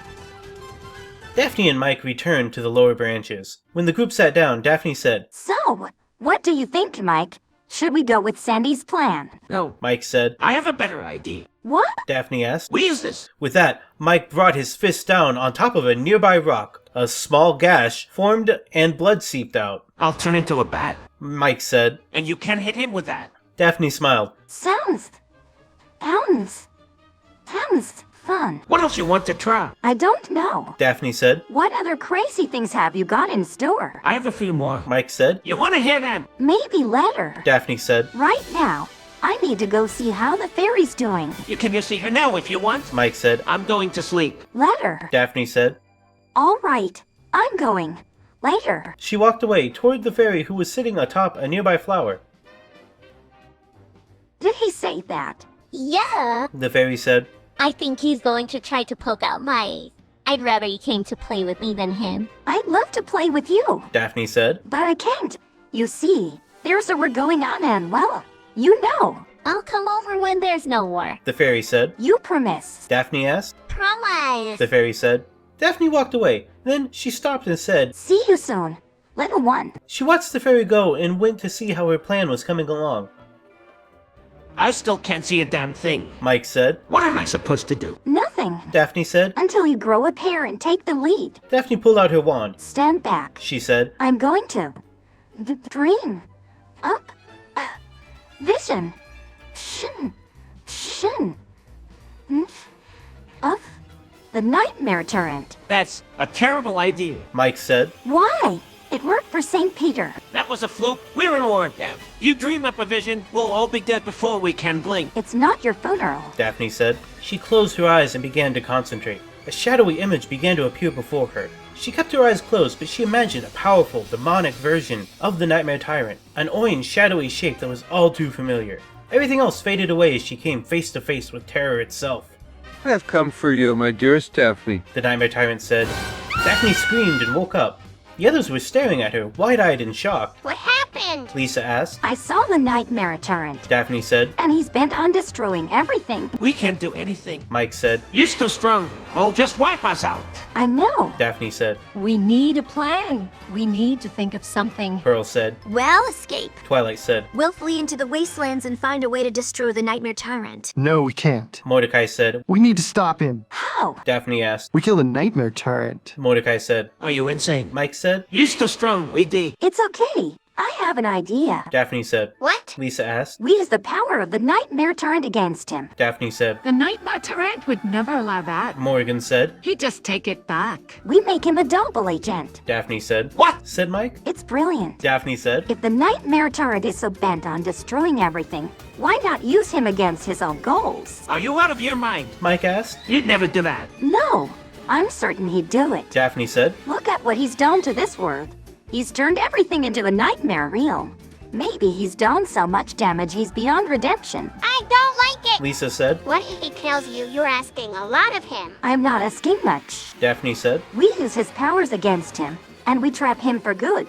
If he kills us, he kills himself. What are you planning to do? Mike asked. I'm not sure yet. This is a foolish plan. Morgan said. Even if you manage to capture the Nightmare Tyrant, what do you do with him? You can barely stand up straight, you're a wreck. I could get the ultimate nullifier, and then we nullify him. Daphne said. That's even worse than before. Lisa said. It would be a massacre. I know, but we're left with no choice. Daphne said. If we don't destroy him, everything is lost. Everything! Said Morgan. Yes. Daphne said. Everything. Let's do it. Said Anne. I guess if we're all dead, we'll at least get a big help. If we could get the Four Kings to Renat, it could distract him enough to allow us to get to him. Pearl suggested. The Four Kings. Zelda asked. Like my father. Oh, my brother! Lisa added. It was a trick. Morgan asked. No, I haven't spoken with them. Daphne said. I have no idea if they'll agree to this, but I have to try. There's no point. Spike said. I killed the Black Fang years ago, under orders of the Nightmare King.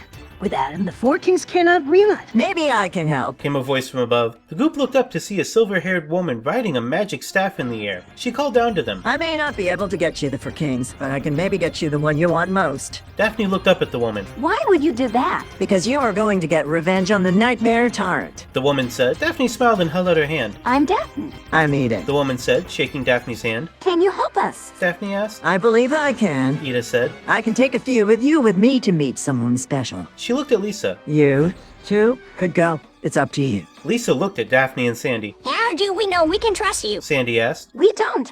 But we don't have much of a choice. Daphne said. She hates the Nightmare Tyrant as much as any of us. Lisa said. You should see what he did to her. I could kill her in an instant. Said Morgan. Really? Eda asked. Try me. Morgan squared her jaw. I will. Good. Eda said. Come along. I'll take you to meet your friends. Are you sure about this? Daphne asked. I am. Eda said. Daphne nodded. You'll go with you. Said Sandy. No. Daphne placed a hand on Sandy's shoulder. You stay here. If anything goes wrong, you get the group out of here. I'll try to convince the Nightmare Tyrant to let you go. But trust me. Daphne said. Daphne turned to her friends. Are we all ready? Ready as I'll ever be. Said Lisa. Lisa, Zelda, Twilight, and Morgan all agreed to accompany Daphne and Eda. The rest stayed to continue their search. Let's go. Said Daphne, and she, along with Eda, ascended into the air. Be careful. Said Sandy. Daphne waved and disappeared in a cloud of smoke.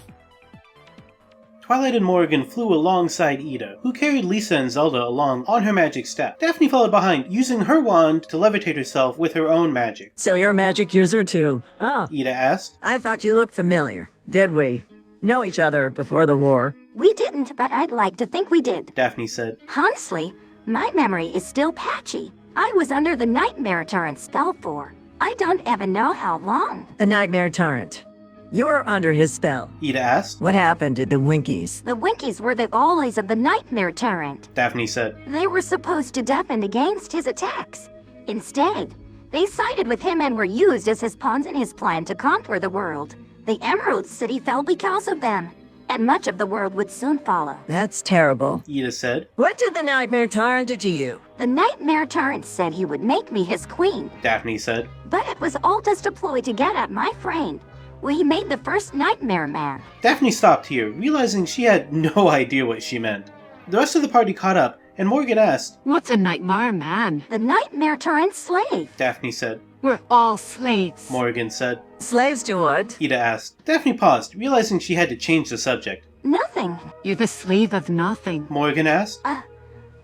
I'm just a slave like everyone else. Daphne said. So you don't have a master? Eda asked. Are you my master? Morgan asked. I don't think so. Said Eda. Well, Perhaps you could be. Morgan said. What do you think, Polite? No. Said Twilight. What do you mean? No! Asked Morgan. I'm not going to be her master. Said Ida. You're not her master either. Morgan said. You're all slaves together. Said Daphne. Slaves to the Nightmare Tyrant! Said Morgan. He's our master. He might be your master, but he's not mine. Ida said. Doesn't matter. Said Morgan. We're all slaves. That's what we're fighting for. Said Lisa. If we kill the Nightmare Tyrant and free all of our friends, who has the power to be our own masters will determine our own futures. That's the plan. Ida agreed. She pointed ahead. Those two I told you about are up ahead. Twilight squinted and was taken aback. Pinky, Angel. Friends of yours. Morgan asked. Yes, dear friends. Said Twilight. I didn't know she had any. Said Morgan. You might notice some changes. Said Ida. The little one, well, I'll let her explain it. The group all landed next to the makeshift camp, where Pinkie Pie and Angel Dust were waiting. Twilight ran up to hug Pinkie, but as she did, she felt a strange magic coming from her. It grew so strong that it knocked her back. What is? What happened after we split up? Said Pinkie. I think I'm maybe a freaking god now. No, you're not. Said Twilight. You're my sister, and you always will be. Well, I'm not sure, but Said Pinkie. I think you might be right. But are you a god? I'm not. I'm not a god. I'm just an average magic user who found a book of magic. Great, none of us are gods. Ida said dryly. But Pinkie here did inherit the legacy of the Black Fang, and with it that of the Sun and Moon gods. I didn't even know I had any legacy. Said Pinkie. That's because you're a half-blood. You have a heritage, whether you choose to use it or not. I'm a monster because I'm half dragon. No, you're a monster because you're a monster. Said Ida, rolling her eyes. But your other half is a divine creature. You shared a womb with one of the most powerful beings in existence. How did you come into being? That power is no accident. You are a divine creature, hybrid of the old gods and their knowledge and their power. You're saying I'm a minion of the sun and moon gods. No, the Sun and Moon goddesses would not resort to such underhanded tactics. They are good and lofty beings. But the old gods, they're the ones who created you. They are the ones who made you a thing. Not the moon nor the sun, but the old god. That's what you inherited, my half-dragon. Your legacy is tied to the old god. But I'm not a god. I'm a monster. Said Pinkie. What matters is that you know the king of the Black Fang. Ida said. And Lisi, your brother Bartimus is the king of the Silver River. Zelda, your father is the king of the Under. If we can recruit the king of shadows, we'll have reunited all for kings. And that will let us stop the Nightmare Tyrant? Twilight asked. Yes. Said Ida. When the four kings reunite, we will have all the powers at our disposal. Except for the ring, right? Asked Morgan. You mean this? Lisa asked, holding up the Ring of Solomon. We trapped the soul of the Nightmare King in here. Is it magical? Asked Morgan. No, but it's a hell of a lot more powerful than the last time we used it. Said Lisa, shrugging. I still say we should use it. Said Morgan. It's too dangerous. Ida agreed. We can't risk releasing the Nightmare King back onto the world. I say we kill him with it and be done with it. Said Lisa, grinning. No, we don't touch it until we're ready. We need to get the other three kings to our side first. Said Ida. But we can end the Nightmare Tyrant's reign of terror now. Said Lisa. You might be able to slow him down, but you can't end him for good like that. Angel Dust said. You know, it can't be that easy. Why not? Said Lisa. All we need is the ring and the power to be able to cast a spell to wipe out the Nightmare Tyrant. It might could work. Said Ida. But I'm not willing to take that risk. I'll go with you, Lisa, and Bartimus. If you're going to do this, it's going to be with us. Lisa smiled slyly and said. It might be, but I'm thinking it will be more fun with 5. Fine. Said Ida. We're doing it here. Are we really doing this here? Asked Morgan. We don't have a lot of time before the Nightmare Tyrant finds us. We'll do it there. Ida pointed to a dense group of trees. We'll do it there. They landed in the trees and found a secluded spot inside. The group sat in a circle and Ida spoke. First, we do a quick chant to send the message of the spell out to the Nightmare Tyrant. I don't think he'll be able to detect this group, but we need to be safe. Afterward, we'll take out the ring and cast the spell. How do we get Bartimus to agree to this? Asked Lisa. Do you have any way to contact him? Twilight asked. No, Bartimus has been locked up in his tower for months and only emerges to hunt. He's not even taking visitors, let alone to visit other kings. Said Lisa. I think I can come up with a way to get him out of there. Said Twilight. He won't give us a very good chance against the Nightmare Tyrant, but it's better than nothing. I don't like it. Said Morgan. If it's the only way, then so be it. Said Ida. Okay, get on with it. Said Lisa. Twilight closed her eyes and concentrated. She started to chant, softly at first, but steadily growing louder until she was chanting at a loud enough volume to be heard across the landscape. Bartimaeus of Springfield, rule from your tower. Defend your realm. Hear my voice, Bartimaeus. What the hell is this? Morgan whispered. I don't know, but it's working. Said Lisa. The chanting seemed to draw Bart out of his tower. After a short while, a figure appeared before them, emerging from the mist. Bart looked dazed, but he was walking all the same. Whoa! You! he asked, his vision readjusting to the light. We're Alice, said Ida. We're the friends that you invited to the party, remember? Ida, what the fuck is this? Bart demanded. Bart, we need your help. Lisa said. Bart's eyes lit up when he saw his sister. Lisa. We need to use the ring. Ida said. What the hell is this? Bart demanded yet again. Who's the ring? Lisa said, holding out her hand with the ring in her palm. Fuck you! said Bart, stepping back. How the fuck am I supposed to know if this is a trick or not? It's not a trick. Ida said. Bart, don't you trust me? Asked Lisa. Lisa? I told you, I don't trust anybody. Bart said, stepping back further. It's a really simple yes or no question, said Lisa, raising her voice. Just take the ring and we'll go back to the tower. Okay. said Bart. He took the ring from Lisa and channeled his power through it. He then handed it back to Lisa, who took it and put it on. Bart watched as the ring made Lisa's fingers grow long, the nails turning black. He started to feel uncomfortable. What the fuck? He said. What's going on? Asked Morgan. She's turned into a vampire, said Bart. A fucking vampire! Yelled Lisa. I will not turn into that abomination. Holy shit, just calm down, said Ida. You're not turning into a vampire, but the soul of the Nightmare King is leaking from that ring. Soul? Whispered Bart. What are you talking about? What's the matter with you? Shut up, Bart! said Lisa. No, I want to know, said Bart. Okay, listen, said Ida. The Nightmare Tyrant has been trapped in the Nightmare Realm for so long, he's been losing his soul.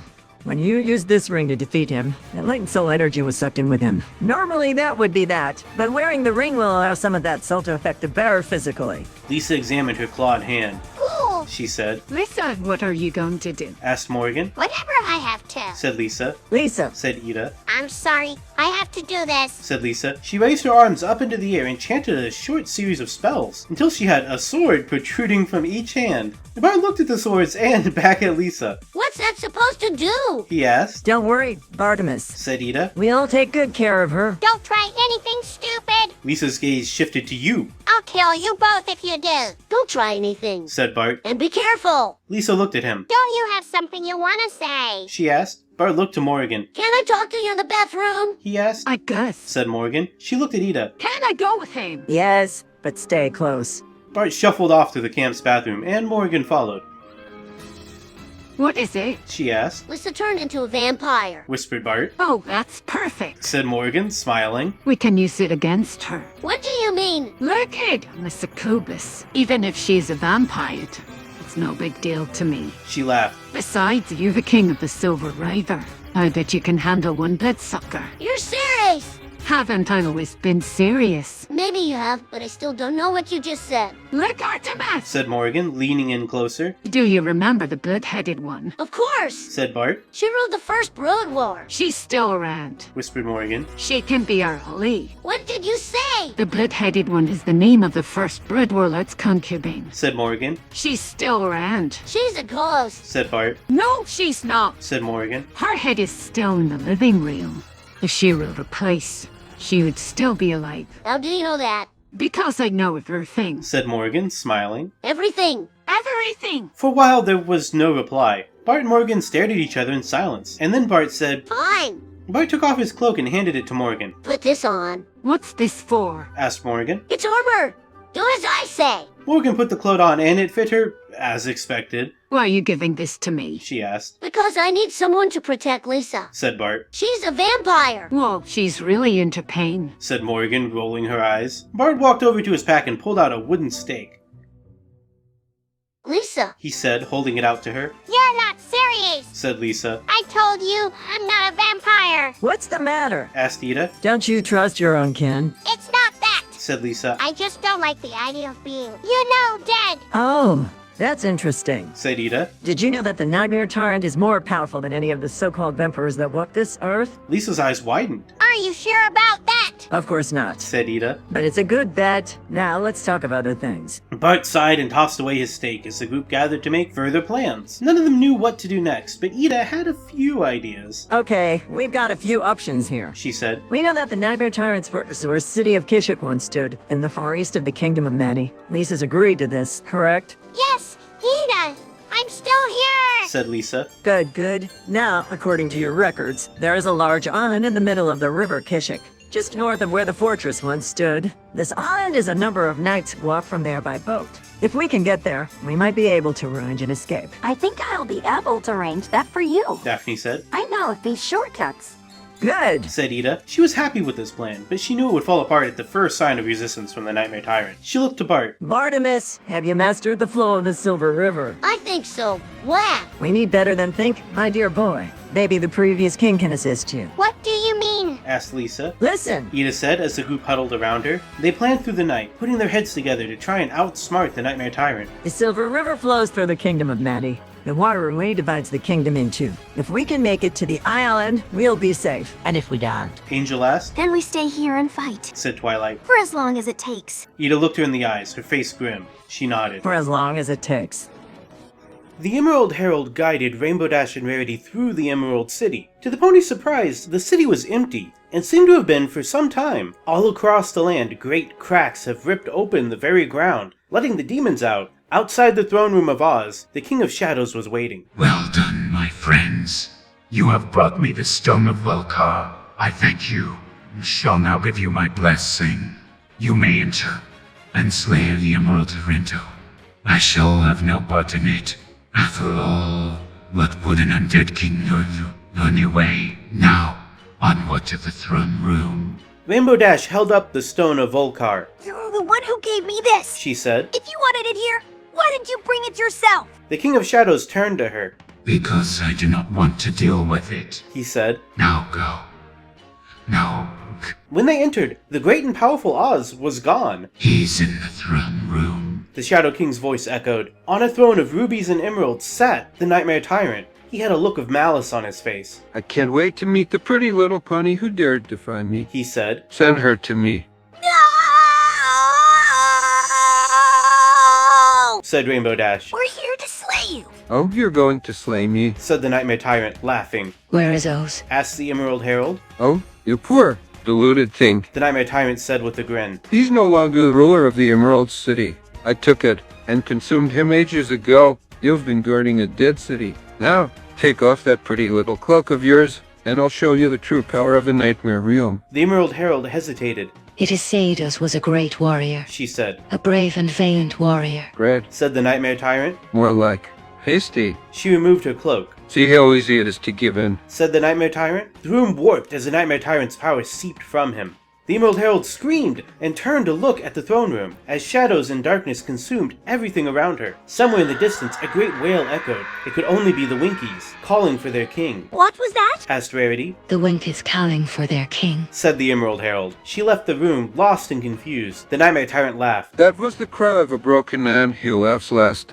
laughs best. My friends, after I've crushed you and taken the Stone of Volcar, I'll deal with those hapless Winkies. So you've claimed the Stone of Volcar in the throne room, now what? Asked Rainbow Dash. Now what? Said the Nightmare Tyrant. Why, I'm going to have a tea party, of course. The Winkies are my latest acquisition, and I'm going to crush them utterly. I'll have great fun destroying their beautiful Emerald City. Why, you might even bring the King of Shadows to me as a snack. I'll even give him a few drops of my special tea, and he'll be my personal slave, begging to be allowed to die in my place. What do you say? Sounds like a bad idea. Said Rainbow Dash. Oh, I'd say it's a great idea. Said the Nightmare Tyrant. Rarity gestured to Rainbow Dash, pointing to a glittering emerald across the throne room. It remained untainted by the Nightmare Realm. How about this? Dash said. In the hall, the Emerald Herald smiled. It's the Stone of Volcar. She said. What? Said the Nightmare Tyrant. Dash threw the stone across the room, causing it to collide with the emerald. A green light engulfed the stone, and it began to grow. Rarity gasped and took a step back. The emerald glowed brighter and became a brilliant blue. What? Said the Nightmare Tyrant. The blue stone began to crack, and a brilliant white light exploded from it. The room warped and twisted as the blue stone began to fall. What in the world? Said the Nightmare Tyrant. I don't know. Said the Emerald Herald. The stone exploded, sending shards of glass across the room. A great shockwave hit the room, and everyone but the Nightmare Tyrant was flung across the room. The Tyrant stood, still, staring at the stone. He glared, first at the ponies, then back at the stone. I do not need it, he said, for I have the power of the Nightmare Realm. The Tyrant closed his eyes, and a purple cloud engulfed him. When the cloud dispersed, he was gone. Rainbow Dash and Rarity picked themselves up, scraped but otherwise unharmed. The King of Shadows entered the throne room, with the Emerald Herald following him. Well done, I couldn't enter this room while the turret was here, he said. He looked at the glowing stone and winced. What happened? Asked the Emerald Herald. The Stone of Volcar has been shattered, said the King of Shadows. My power is lessened. Light sour and light banished. Banish? asked the Emerald Herald. What did he do? He did not do anything, said the King of Shadows. Then why is he banished? asked the Emerald Herald. The King of Shadows looked at her coldly. Because he was in my seat of power, and he would not obey me, he said. He did not relinquish his claim to the throne room of the Nightmare Realm. It seems he believes he still rules it, even in death. Not anymore, said the Emerald Herald. I have taken his place. But... the King of Shadows said. He was weak and he allowed himself to be defeated and banished, said the Emerald Herald. I am stronger. I'm the Emerald Herald. Soa is gone. The King of Shadows asked. And the throne room is yours. Yes, said the Emerald Herald. The King of Shadows looked again at the glowing stone. He knew he couldn't lay claim to the Emerald Throne while such magic existed. There is one final task left, he said. Will you help me? The Emerald Herald nodded. What must be, she said. The King of Shadows smiled and left the throne room. The Emerald Herald and Rainbow Dash looked at each other. Now what? asked Rainbow Dash. Now you leave this place and go home, said the Emerald Herald. Wait! said Dash. There's something I'd like to do first. What? asked the Emerald Herald. I'm going to go and kill the Nightmare Tyrant, said Dash. The Emerald Herald smiled and said, I'd advise against that. Why? asked Dash. The Nightmare Tyrant is a powerful being and full of rage, said the Emerald Herald. He is dangerous. His hunger knows no bounds. I know, said Dash. That's why he must be stopped. I'd advise against it. The Emerald Herald repeated. But if you must, take my blessing. The Emerald Herald picked up a glowing blue shard from the floor. With a bit of leather, she fastened a crude necklace from the magic stone. She handed the shard to Dash. I'll go against my better judgment, said Dash. The Emerald Herald smiled and said, May us help you. Dash and Rarity walked out of the throne room and passed through the Emerald Gate. She began to walk towards the Nightmare Realm. Hey, said Rarity. Where are you going? I'm going to go kill the Nightmare Tyrant, answered Dash. Oh, no, you don't, said Rarity. Dash ignored her and continued walking. Fine, said Rarity. But I'm coming with you. I've fought him before, I can help. No, you can't, said Dash. Oz is my friend. He would never hurt me. Rarity rolled her eyes and said, Oz is dead, my dear. Besides, he may be your friend, but that doesn't mean he's a good man. I've seen his shadow. Dash was silent for a moment and said, You're right. Of course I'm right, said Rarity. It's my job to guard the Emerald Throne. Dash said nothing. She walked a bit further and said, I'm serious, let me come with you. As you like, said Dash. But I'd prefer if you didn't. Oh, very well, said Rarity. I shall walk with you. I'm keeping my eyes on you at all times. Dash and Rarity continued walking, the former still a bit worried about her friend, the latter trying to cheer her up. Suddenly, they heard a shout and turned to see a wounded wolf. She was lying on the ground, surrounded by shadows. Help me, she shouted. Why? asked Dash. Because if you don't, I'm dead, said the wolf. What did you do? asked Dash. I escaped from the prison of the lost, she said, cowering from the shadows. As Dash approached her, her blue shard glowed, and the shadows scattered in fear. What's your name? asked Dash.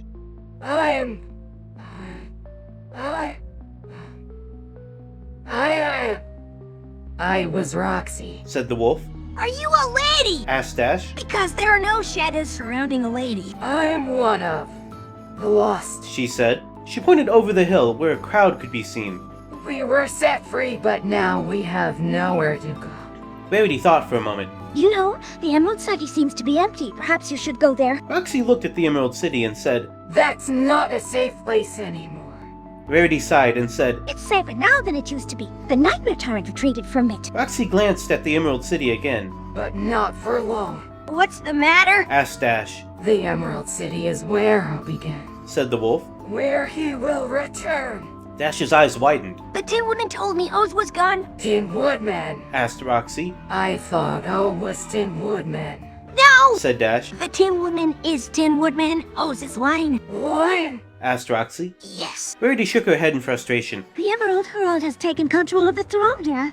I'm telling you it's safe. Your people should head there for protection from a Nightmare Realm. Roxy thought for a moment and said, I'm going with you. I don't want to be alone, said Dash. If you don't go on, I am staying here. We could use all the help we can get. Rarity said. But the rest of the Lost should head for the Emerald City. I think that's wise. Roxy agreed. But I sort that out. This one. Never mind all that. Rarity said. If you want to go with me, then go. Okay, said Dash. we'll go together. You sure you want to do this? Duh! asked Rarity. Considering that we're carrying a wounded wolf. Dash was silent for a moment. She said, If I don't go with you, I'm going to die. You're going to die anyway, said Rarity. You really want to go with this? Yes, I have to see this through, said Dash. Okay, said Rarity. we'll go with you. The three of them continued walking. They came across more and more shadows as they went further from the Emerald City. When they were eventually attacked by a lone shadow, Dash was the first one to notice. Look out, she said. Before they knew it, the shadows were upon them. Quick, run, said Dash, motioning for Roxy to run behind her. Roxy didn't hesitate and ran off. They chased after her and ran for what seemed like hours. We have to keep running, said Dash. Roxy! Can't you do something? Asked Roxy of Dash, who shrugged. When they came upon a small patch of cover, Roxy lay down and said, I just can't run anymore. What? said Dash. I can't keep running, said Roxy. My leg is broken. Can't you mend it somehow? Asked Dash. No. said Roxy. It's beyond mending. It's broken in half. Oh, said Dash. She leaned down and began to gather up the dirt around Roxy's leg. Don't, said Roxy. It's not broken. There's no blood. Doesn't look like it, said Dash. Let's wrap it up in something. But, said Roxy. It's not broken. Doesn't look like it, said Dash. Please, said Roxy. Just hold on, said Dash. She went back to her backpack and found a piece of cloth. We have to stop the bleeding. Roxy watched as Dash wrapped the cloth around her hand and tied it. It's not broken. My hand is fine. Dash's stone glowed slightly and Roxy's leg felt better. It's better, said Dash. It will be okay. Roxy looked up at Dash. How did you become a guardian? Dash smiled. I wish I could tell you. She began to walk. We should keep going. Where are we going? Asked Roxy. To the heart of the Nightmare Realm, said Dash. I hope. You said Oz's line? Said Roxy. Yes, said Dash. Line? Oh? Fine. Said Roxy. Yes, Said Dash. wine. Line? Said Roxy. They continued on. They continued walking in silence. They walked for hours. They passed through endless darkness. They walked until their legs could carry no more. They lay down to sleep. They woke the next morning with no sleep and no food. They had slept through the night. What was it? Asked Roxy. The Nightmare Realm. Said Dash. We went through the door to darkness. That would explain all of the shadows. Rarity said. I assume you close it behind us. I thought you'd never ask. Said Dash. She got up and said, Come. They continued on. They kept walking. Hours passed. The sun began to set. There was no more light to be seen. They were in the middle of the darkest night. There's nothing to be scared of anymore. Nothing to be afraid of. Said Dash. We're safe. Roxy let out a whimper. I can't run anymore. Said Roxy. You can. Said Dash. I can't. Said Roxy. She sat down and put her head between her legs. Hey. Said Dash. You got this far. You can keep going. I can't. Said Roxy. Yes, you can. Said Dash. She sat down next to Roxy. Rarity sat on the other side of her. I promised Joe I would bring back his daughter. Said Roxy. She took a deep breath. I promised. Is that why you were afraid of the Emerald City? Rarity asked. No. Said Roxy. I was. Being a guardian is your calling. Said Dash. It's what you were made for. Not anymore. Said Roxy. I tried, but the Nightmare Tyrant made me his slave. I betrayed him. You did betray him. Said Dash. The Tyrant is the one who betrayed us. As a guardian, you were his slave, but you were doing your duty. You protected the Emerald City and helped those in need. You weren't enslaved. You were doing your job. I'm not anymore. Said Roxy. I want to go home, but I have no home to return to. Always dead. No, he isn't. Said Dash. Oz is very much alive. You just have to keep believing in yourself. I can't test. Said Roxy. I tried. I gave everything I had to. Oh, I betrayed him. I want to go home. I want to go back to Kansas. You can't give up on your dreams. Said Dash. It's what kept your family together. What will keep you going? You can do it. I just don't know anymore. Said Roxy. I wanted to come with you to redeem myself. But the deeper we go into the Nightmare Realm, the more terrified I become. You always have a home here, with me and my friends. Said Dash. Roxy looked at her friend. Will you come with me? Dash grinned. Always. Roxy smiled back. They hugged. I'll come with you. With you. Said Rarity. We're together. We'll be okay. Said Dash. We're a team. Yeah. Said Roxy. They continued to walk. They walked for hours. The Emerald City was long behind them. They kept going until they reached a black tower. It towered above them. We have to climb the tower. asked Roxy. Yes, Said Dash. That seems like a waste of time. Said Roxy. Why don't we just fly it? I'm the only one of us who can fly. Said Dash. I'll go ahead. So Dash flew up to the top of the tower, leaving her friends on the ground. Will she be okay? Roxy asked. She's Oz's guardian. Said Rarity. She's not even a guardian animal. Said Roxy. She's just a glorified babysitter. Roxy sniffed. She's a grown-up. She can do what she wants. She's still a friend. That's what matters. Friend. Said Roxy. She's a child. Roxy went back to her position by the tower. She was very nervous. Dash flew up to the top of the tower. She had an uneasy feeling about this tower. There was something dark about it. She flew all the way to the top. She stood at the very top. She looked around. She saw nothing to be afraid of. She began to relax. Then she looked down. She saw something dark. She gasped. It was a black onyx stone. It was as big as her hoof. She picked it up. She could feel its weight. It was heavy. She flew back down to her friends. She gave the stone to Rarity. I found this, She said. Rarity examined it. This is exactly like the stone of Volcar. She said. But we saw the stone shatter. Dash retorted. This stone is no ordinary stone. Said Rarity. It has amazing powers. With the right spell, I can make this stone do anything I want. Can you make it fly? Asked Roxy. Hey! Said Rarity. You're not very bright. Are you? I saw you make lightning. Said Roxy. Sorry, who are you? Asked Rarity. I am a friend of Dash's. Said Roxy. I see. Said Rarity. Well, if you want to be my friend, you have to start being more specific. Okay. Okay. Said Rarity. Roxy took the onyx stone. She held it tight. What are you doing? Asked Dash. I'm going to go find Oz's daughter. Said Roxy. Pearl finally made it back to the Grand Alliance. She told them everything that had transpired since she left, about the Nightmare Tyrant, and about the destruction of the Prison of the Lost. The rest of the Grand Alliance listened to her with rapt attention. The Nightmare Tyrant is a great and powerful wizard. He has a great affinity for the dark arts. She explained. The Nightmare Tyrant is known as the Necromancer, or the Demon Tyrant. The Grand Alliance is simply known as the Nightmare Tyrant. The Nightmare Tyrant is a threat that must be stopped. Pearl continued. The Nightmare Tyrant's recent actions are cause for grave concern. He has begun the process of opening a portal to his infernal realm. The Nightmare Tyrant will attempt to open the portal. The only way to stop him is to destroy the stone he will use to open it. This can only be done by striking him with a powerful blast of magical energy. The Nightmare Tyrant cannot withstand such a blast.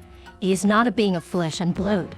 He is a demon of nightmares. She finished. The Grand Alliance must act quickly. Peach exclaimed. I have a cunning plan. Farah said. No, we must wait until nightfall. Then we sneak in and surprise attack him. He will not expect it. Raven said. No, we must act now. The argument continued for some time. The Nightmare Tyrant is a great and powerful wizard. Pearl reminded them. We cannot defeat him in open combat. We must rely on steel and trickery. They cannot possibly defeat the Nightmare Tyrant or the Grand Alliance in such a manner. We must wait this creature out. Perhaps we should ask our newest member. Peach said. Pearl raised an eyebrow. We have a new member. Yes, she carried to powering in the Emerald City while you were away. Peach explained. The refugees from the Great Lost Prisonbreak have taken up residence under her roof. Who could?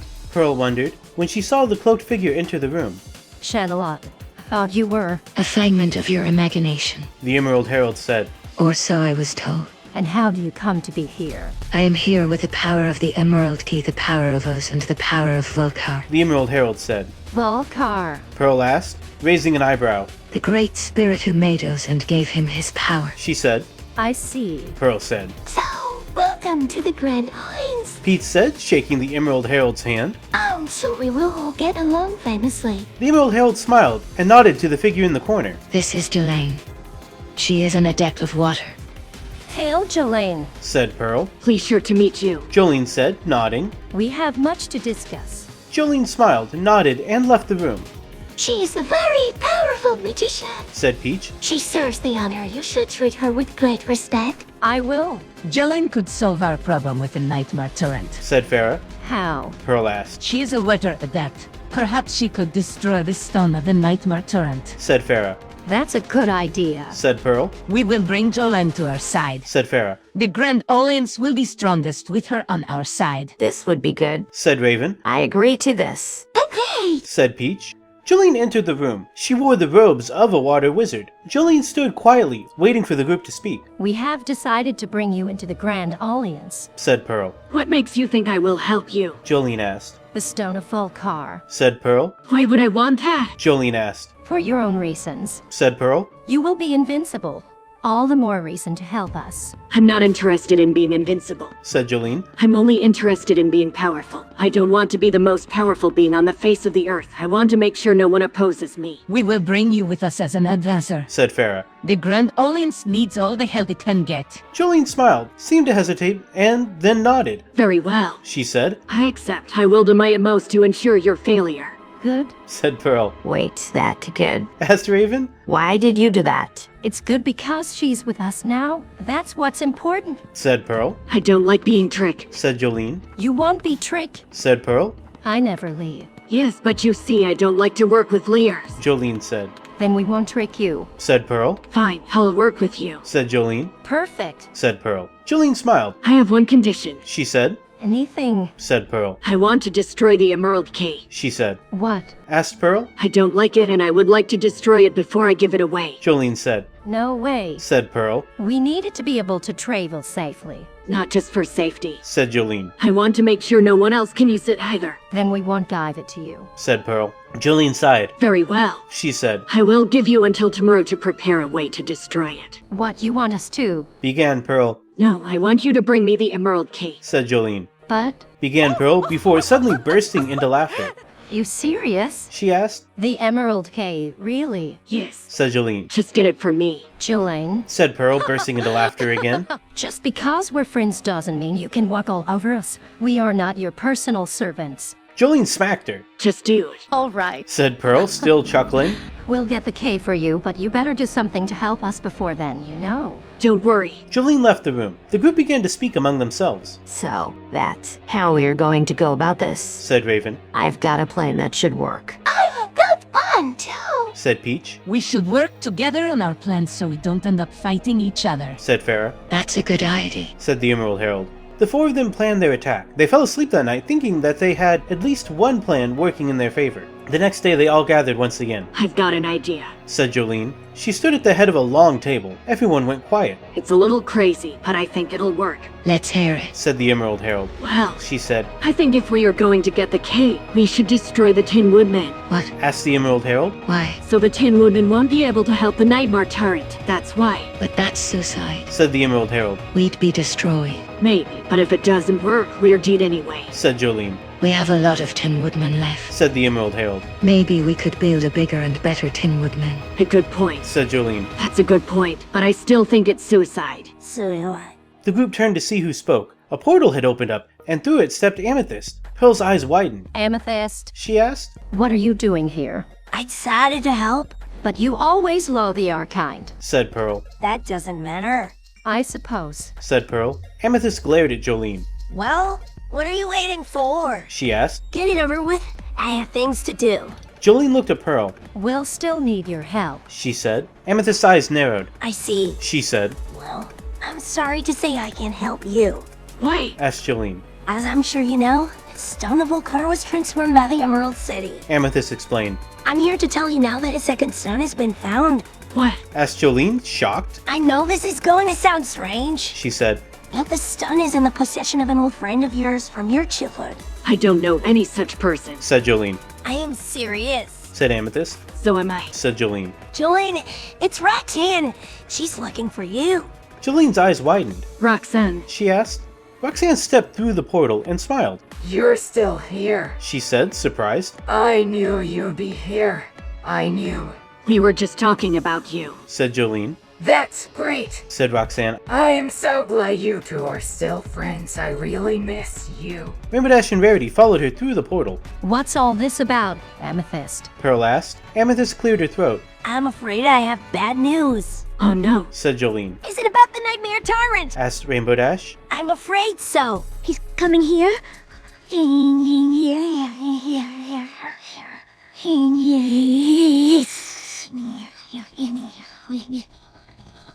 No, said Amethyst. he's already here. You're his next door neighbors. No, that can't be true. said Jolene. I'm sorry, we'll be leaving soon. This place is not for. It's not for innocent people. Said Amethyst. But we are not innocent. Said Jolene. You're not the only ones that have faced his wrath. Said Amethyst. Please, Amethyst. Said Jolene. We're not going to be able to stop him without your help. Amethyst looked out at the Emerald City. I have to do something. What? Asked Pearl. I have to destroy the Emerald City. Said Amethyst. What? Asked Jolene, shocked. It's the only way. Said Amethyst. Why? Asked the Emerald Herald. The Lost are heading out there. It's their only sanctuary. If I destroy the Emerald City, the Nightmare Turn will have no place to spread his darkness. Said Amethyst. Well, Said Pearl. there is a way to stop him. What? Asked Jolene. We can use the Stone of Volcar to trap the Nightmare Turret. That would be my best option. Said Amethyst. Roxy held up both of the stones she and Rainbow Dash had uncovered. Are these the stones of Volcar? She asked. Yes. Said Jolene. If I destroy the Nightmare Tyrant, I will need these two as insurance. No. Said Amethyst. We need to destroy it before we use it against the Nightmare Terrain. If we don't, he can use his power to destroy us all. Yeah.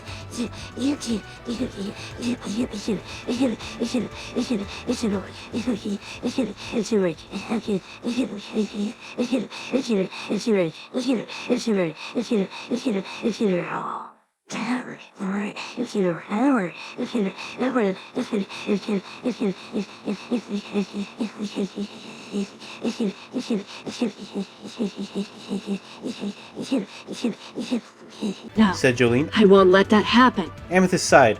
I will fight him myself. She said. No, you don't understand. Said Jolene. If you fight him, he can attack the Nightmare Realm. He will use his power to attack the Emerald City. I have to try. Said Amethyst. No, Amethyst. Said Pearl. I can't lose you again. Jolene, please. She said. I need your help.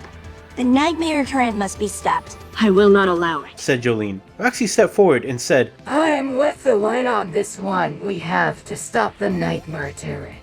Now, you don't understand. Said Amethyst. I'm gonna try to destroy the Emerald City. If I fail, the Nightmare Turret will turn his attention to you.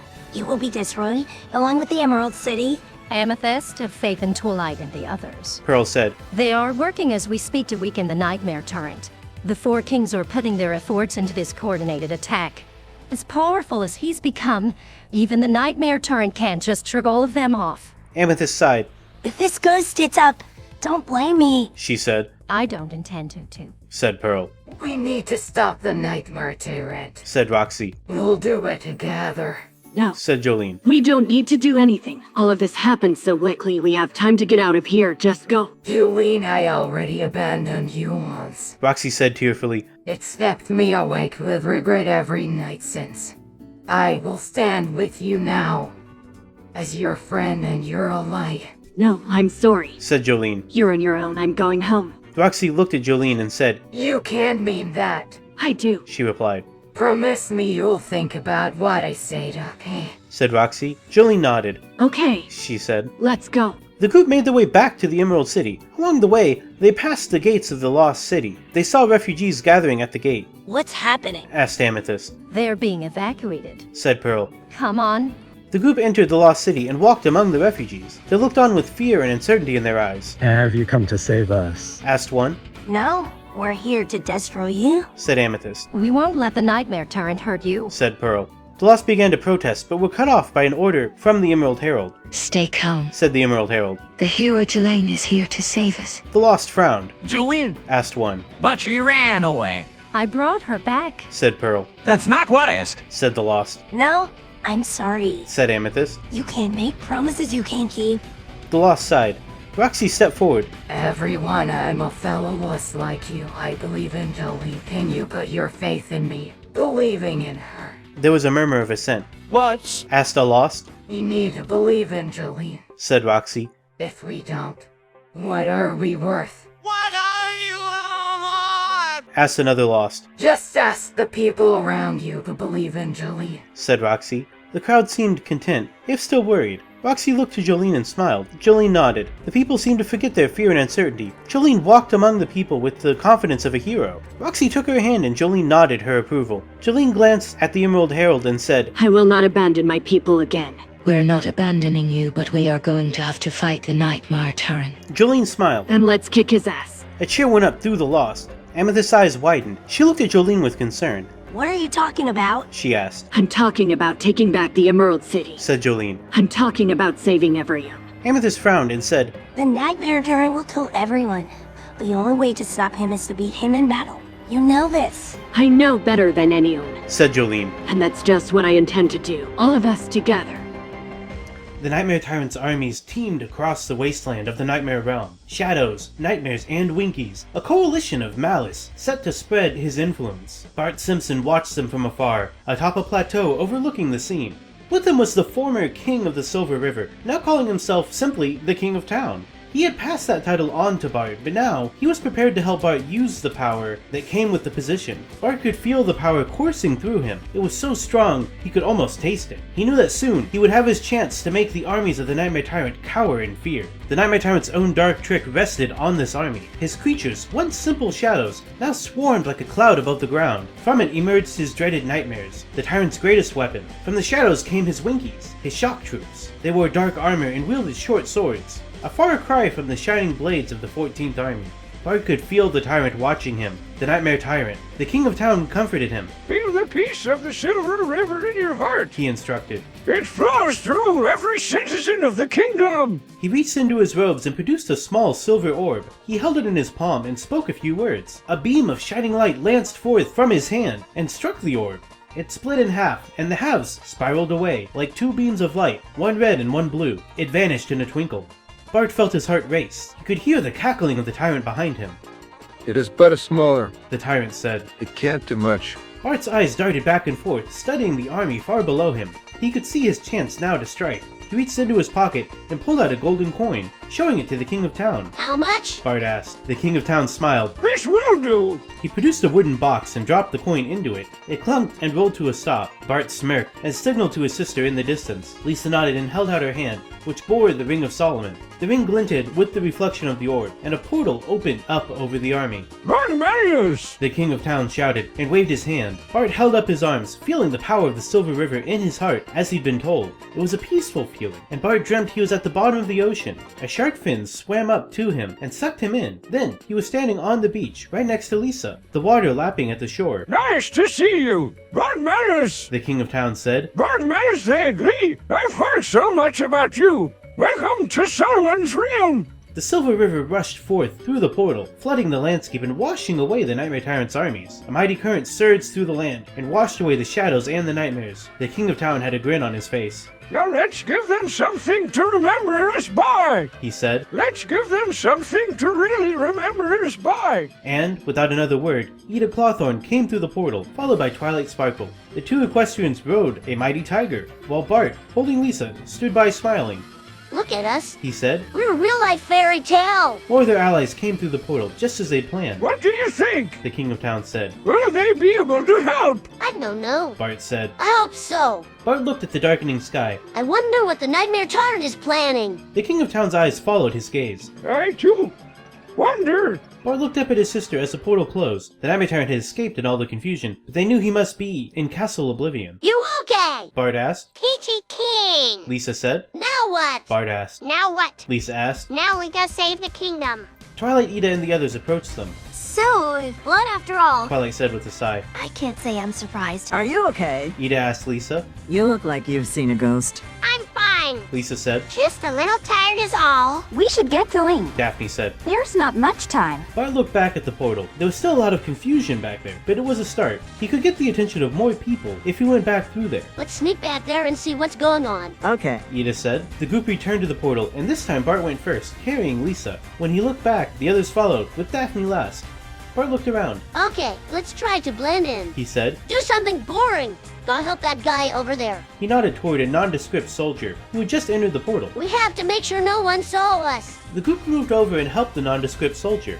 He was a small man and had a nervous habit of licking his lips, and even now he was doing it again. Bart spoke to him in a low voice. Can you take us to Castle Oblivion? What? The man asked, surprised. It's another realm. We just came from there. The other realm. Bart asked. What's that? Oh, you must be new here. The soldier said. He looked around nervously. That's where we live. Bart gave the man a sideways glance. Is it really? Why did you think you're the first to come here? No, just someone I know. He looked around once more. Can you take us there now? The soldier looked over at the portal, then back at Bart. Well, I don't know. He said, I mean, if we go back there now, we might be arrested for breaking out of here. You know. We won't be arrested. How do you know? Because I'm Bartimaeus of Uruk, and I just saved this kingdom.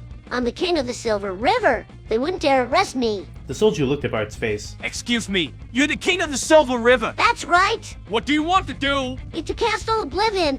Of course. Bart said. Well, okay then, let's go. The group walked over to the portal. The soldier gave them all a look over and then stepped through first. Bartimaeus? The soldier turned around and walked backwards, looking at Bart with a smile. Bartimaeus? The soldier disappeared. Bart looked at the others. What a weird guy. Bart said. Why'd he say bye to me like that? I don't think we can trust him. Daphne said. Ida looked over at the soldier as he walked away. She's right. She said. It could be a trap. We should follow him and see where he leads us. Are you sure? Daphne asked. It might not be safe. Let's go. Bart said. He led the group through the portal, then over to the soldier. Do you know where Castle Oblivion is? Oh, it's across the border in the Nightmare Realm. The soldier said. You best not go there. It's a terrible place. Why? Bart asked. Well, because they're the ones that put me here. There's no escape from this place. I'd say that's reason enough. If that's the case, Bart said. Then we should go some other place. Like where? The soldier thought for a moment. Really don't like the sound of that place. He said. I'd suggest you turn around and head back through the portal. Most people that come here don't survive. We're not most people. Bart said with a smile. Let's go. Okay then. The soldier said. It's your funeral. The soldier turned around and pointed the way he had come. Follow me, he said. He set off down the path, with the group following. They walked in silence for a long time, with the soldier occasionally pausing to lick his lips. So, what's the deal with the Nightmare Realm? Bart asked. Why is it so bad? Why do you think? The soldier asked with a grin. Because Bart said. It's the Nightmare Realm. No, it's not. The soldier said. It's so much worse. Bart frowned. What do you mean? It's the Nightmare Realm. The soldier said. Because that's where we're going. We're going to see the Nightmare Tyrant. The Nightmare Tyrant. The ruler of the Nightmare Realm. The soldier said. Oh. So why the long faces? The soldier asked. It's not as if you can do anything about it now, you know. I don't know. Bart said. He looked around to Lisa, Ida, Twilight, Morgan, and Daphne, each in turn. Do any of you have any IDs? I can't think of anything. Lisa said. I'm sorry, Bart. This quest seems to be doomed from the beginning. That was when the group stopped. Standing just ahead of them were Bart and Lisa's parents. Mr. and Mrs. Simpson said. Bart looked up at his parents, who both had sad, worried looks on their faces. It seemed like a lifetime ago that they'd been taken from him, stolen by the Nightmare Knights. Mom, he said, running over to her and wrapping his arms around his mother's waist. Dad, I'm so glad to see you. Are you alright? Did something happen to you? Lisa asked. Yeah, we're fine. Tell your sister not to go in the water near the Nightmare Realm, you know. Mr. Simpson said. It's full of snakes. Okay, Dad. Lisa said. Listen, Bartimaeus. Mr. Simpson said. We've got big troubles of our own. Our village was overrun by zombies. My wife and son were eaten. We need help. What are you talking about? Bart asked. His father smiled at him vacantly. Those aren't your parents. Ida said. They're shadows. No, they're not. Bart said. But they're in trouble, just like us. No, they're shadows. Ida said. They're here to trick you. When you go through with this, you'll be giving up your soul. Like you need another one. Lisa said, rolling her eyes. We need to get through to them. Morgan said. If we can get through to Bartimaeus, we can get through to them. Daphne asked. Well, Morgan said. We can either kill him or drive a dagger into his heart. It's up to you. I'm sorry, Bartimaeus. Lisa said. But we have to kill you. Again. Lisa, are you sure? Yes, Bartimaeus, I'm sure. Lisa said. Go on, get it over with. Wait. Daphne said. If you do this, we'll all be dead. You know that, right? Well, I see two options. Morgan said. You can either walk through that portal as a spirit and be transported to the Nightmare Realm, or you can stay here with us as a ghost and never get to see the light of day again. Let me try something. Daphne said, producing her wand. Try help me out. Come closer so I can get a better focus on you. You're going to use magic. Bart asked. Don't worry. Daphne said. I won't harm you. Well, not physically. Anyway. You might hurt my feelings. Bart said. How come? I thought you were supposed to be good at magic. Daphne raised an eyebrow. I'm good at lots of things. She said. No. Get closer. Bart hesitated, then did as Daphne asked, raising his eyebrows in confusion. What are you waiting for? He asked. Hit me with the wand. Daphne pointed her wand at Bart, while Twilight's horn glowed. The magic intertwined, blasting the young King of the Silver River. Bart gasped as the magic flowed through him. Then his eyes glazed over, and he collapsed. Daphne looked down at the young man, shaking her head in confusion. He's not dead, she said. What? Morgan said. Are you sure? I'm positive. Daphne said. Let's check him. Daphne approached Bart, who was lying on the ground twitching. He's still alive. Bartimaeus said. Daphne knelt down next to Bartimaeus, placing a hand on his chest. She nodded. He's going to be fine. The images of the Simpson parents began to melt, and Lisa watched in horror as they pooled together. She stepped away as the yellow goop turned orange, taking on the form of the Nightmare Tyrant. Lisa, don't go in there. Bart shouted, sitting up. You can't stop me. Bart. Lisa said. She began to grow smaller, turning into a tiny figure. The tyrant stepped forward, devouring Lisa. The goo reformed into Lisa, and the Nightmare Tyrant laughed. This is your sister, Bartimaeus, he said. I have a special task for you. What's the task? Why, to kill, of course. The Nightmare Tyrant said. No, Bartimaeus! Morgan said. She's your sister. I have special plans for the both of you. The Nightmare Tyrant said. I'm going to transport you to the Nightmare Realm. You will be my food, Bartimaeus, and you, Lisa, will be my queen. When I find a suitable husband for you, all the power of the Nightmare Realm will be at my disposal. Until then, you will do my bidding, understood? Good.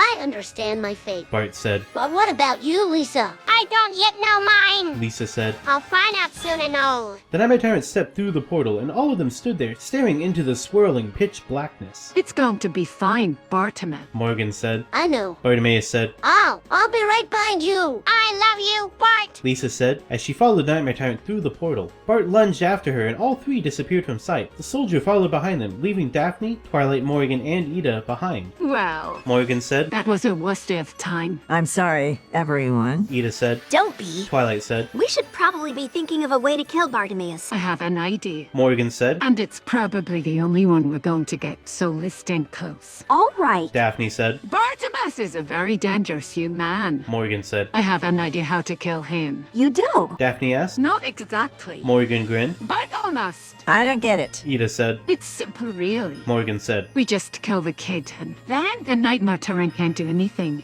It's that simple. That's terrible. Ida said. Right, just an idea. Morgan said. An idea, that's all it is. She said. It ends up doing something horrible. We don't even know what's going to happen. We don't even know what Bartimaeus will do. He's just a boy. Daphne said. He's always been a monster. Morgan said. I can't believe you're defending him. She's right. Twilight said. He'll probably turn into a frog. A monster! A monster! A monster. Morgan chanted. Oh, you're so cute. How's that feel? He's the king of the Silver River. Ida said. If he dies without naming an heir, do you know what will happen to the Lost Realm? Probably it will remain lost. Morgan said, flipping her hair back. That's the price you pay for not being part of the social scene. We should just kill Bartimaeus. Daphne said. Ida! Morgan said, glaring. Do you even know where he is? He's right here. Ida said, pointing at Bartimaeus. Oh, great. Morgan said. Well, where have I just how about you, Daphne? I don't know. Daphne said. How about we use that book I got from Glenn? What about it? Morgan asked. We could use the magic in it to blast Bartimaeus into oblivion. Daphne said. I don't think so. Morgan said. The last thing we want to do is unleash the full power of the Nightmare Realm upon the world. That would definitely end up with us getting it. Besides, that book is just a distraction. We should just kill Bartimaeus. But it can't be done that way. Ida said. The book is all we have. I hate this part. Daphne said. I just want to kill the guy and be done with it already. Okay, what are we gonna do? We're gonna kidnap Bartimaeus' mom. Morgan said. Then we're gonna do something. I have the perfect discuss now. Let's get to work. We don't have much time. Ida shook her head. I can't. I just can't. What do you mean? We're so perverse. We're the good guys. Morgan said. Bart and Lisa rescued me. Ida said. I owe them more than this. We have to trust they can handle the Nightmare Tyrant. I know, but the Nightmare Tyrant is a complete idiot. If I steal his disguise, it'll only be for a limited time. I'd be a fool to put it on and not use it for that time.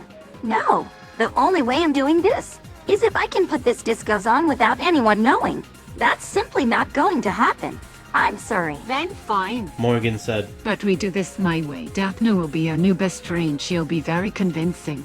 I'll even help her with the accent. The Nightmare Tyrant is a powerful enemy. Daphne said. If you think this plan is going to work, You better think again. We're not doing it to win. Morgan said. We're doing it to make a point. Bartimaeus needs to die. There's no other way to get rid of him. We'll just be borrowing his power until we find a better way to get rid of him permanently now. Let's go get Marge. Marge. Ida asked, confused. Marge is Bartimaeus' mom. Morgan said. I'll explain it on the way. We're not even sure if this works. We don't have much time. Ida said. Sure. Morgan said. I'd say we have a 50-50 chance of success now. Let's go. Your plan is stupid. Ida said. I think we should focus on providing support to the Grand Alliance. I agree. Twilight said. Hero promised to get them to help. I'm sure they have a plan. Yeah, but it's not our plan. Daphne said. What are you gonna do? Sit around and hope Bartimaeus gets bored. I'm not gonna do anything of the sort. Ida snapped. I'm gonna go make sure the Grand Alliance has a chance of winning this war. Now, let's go.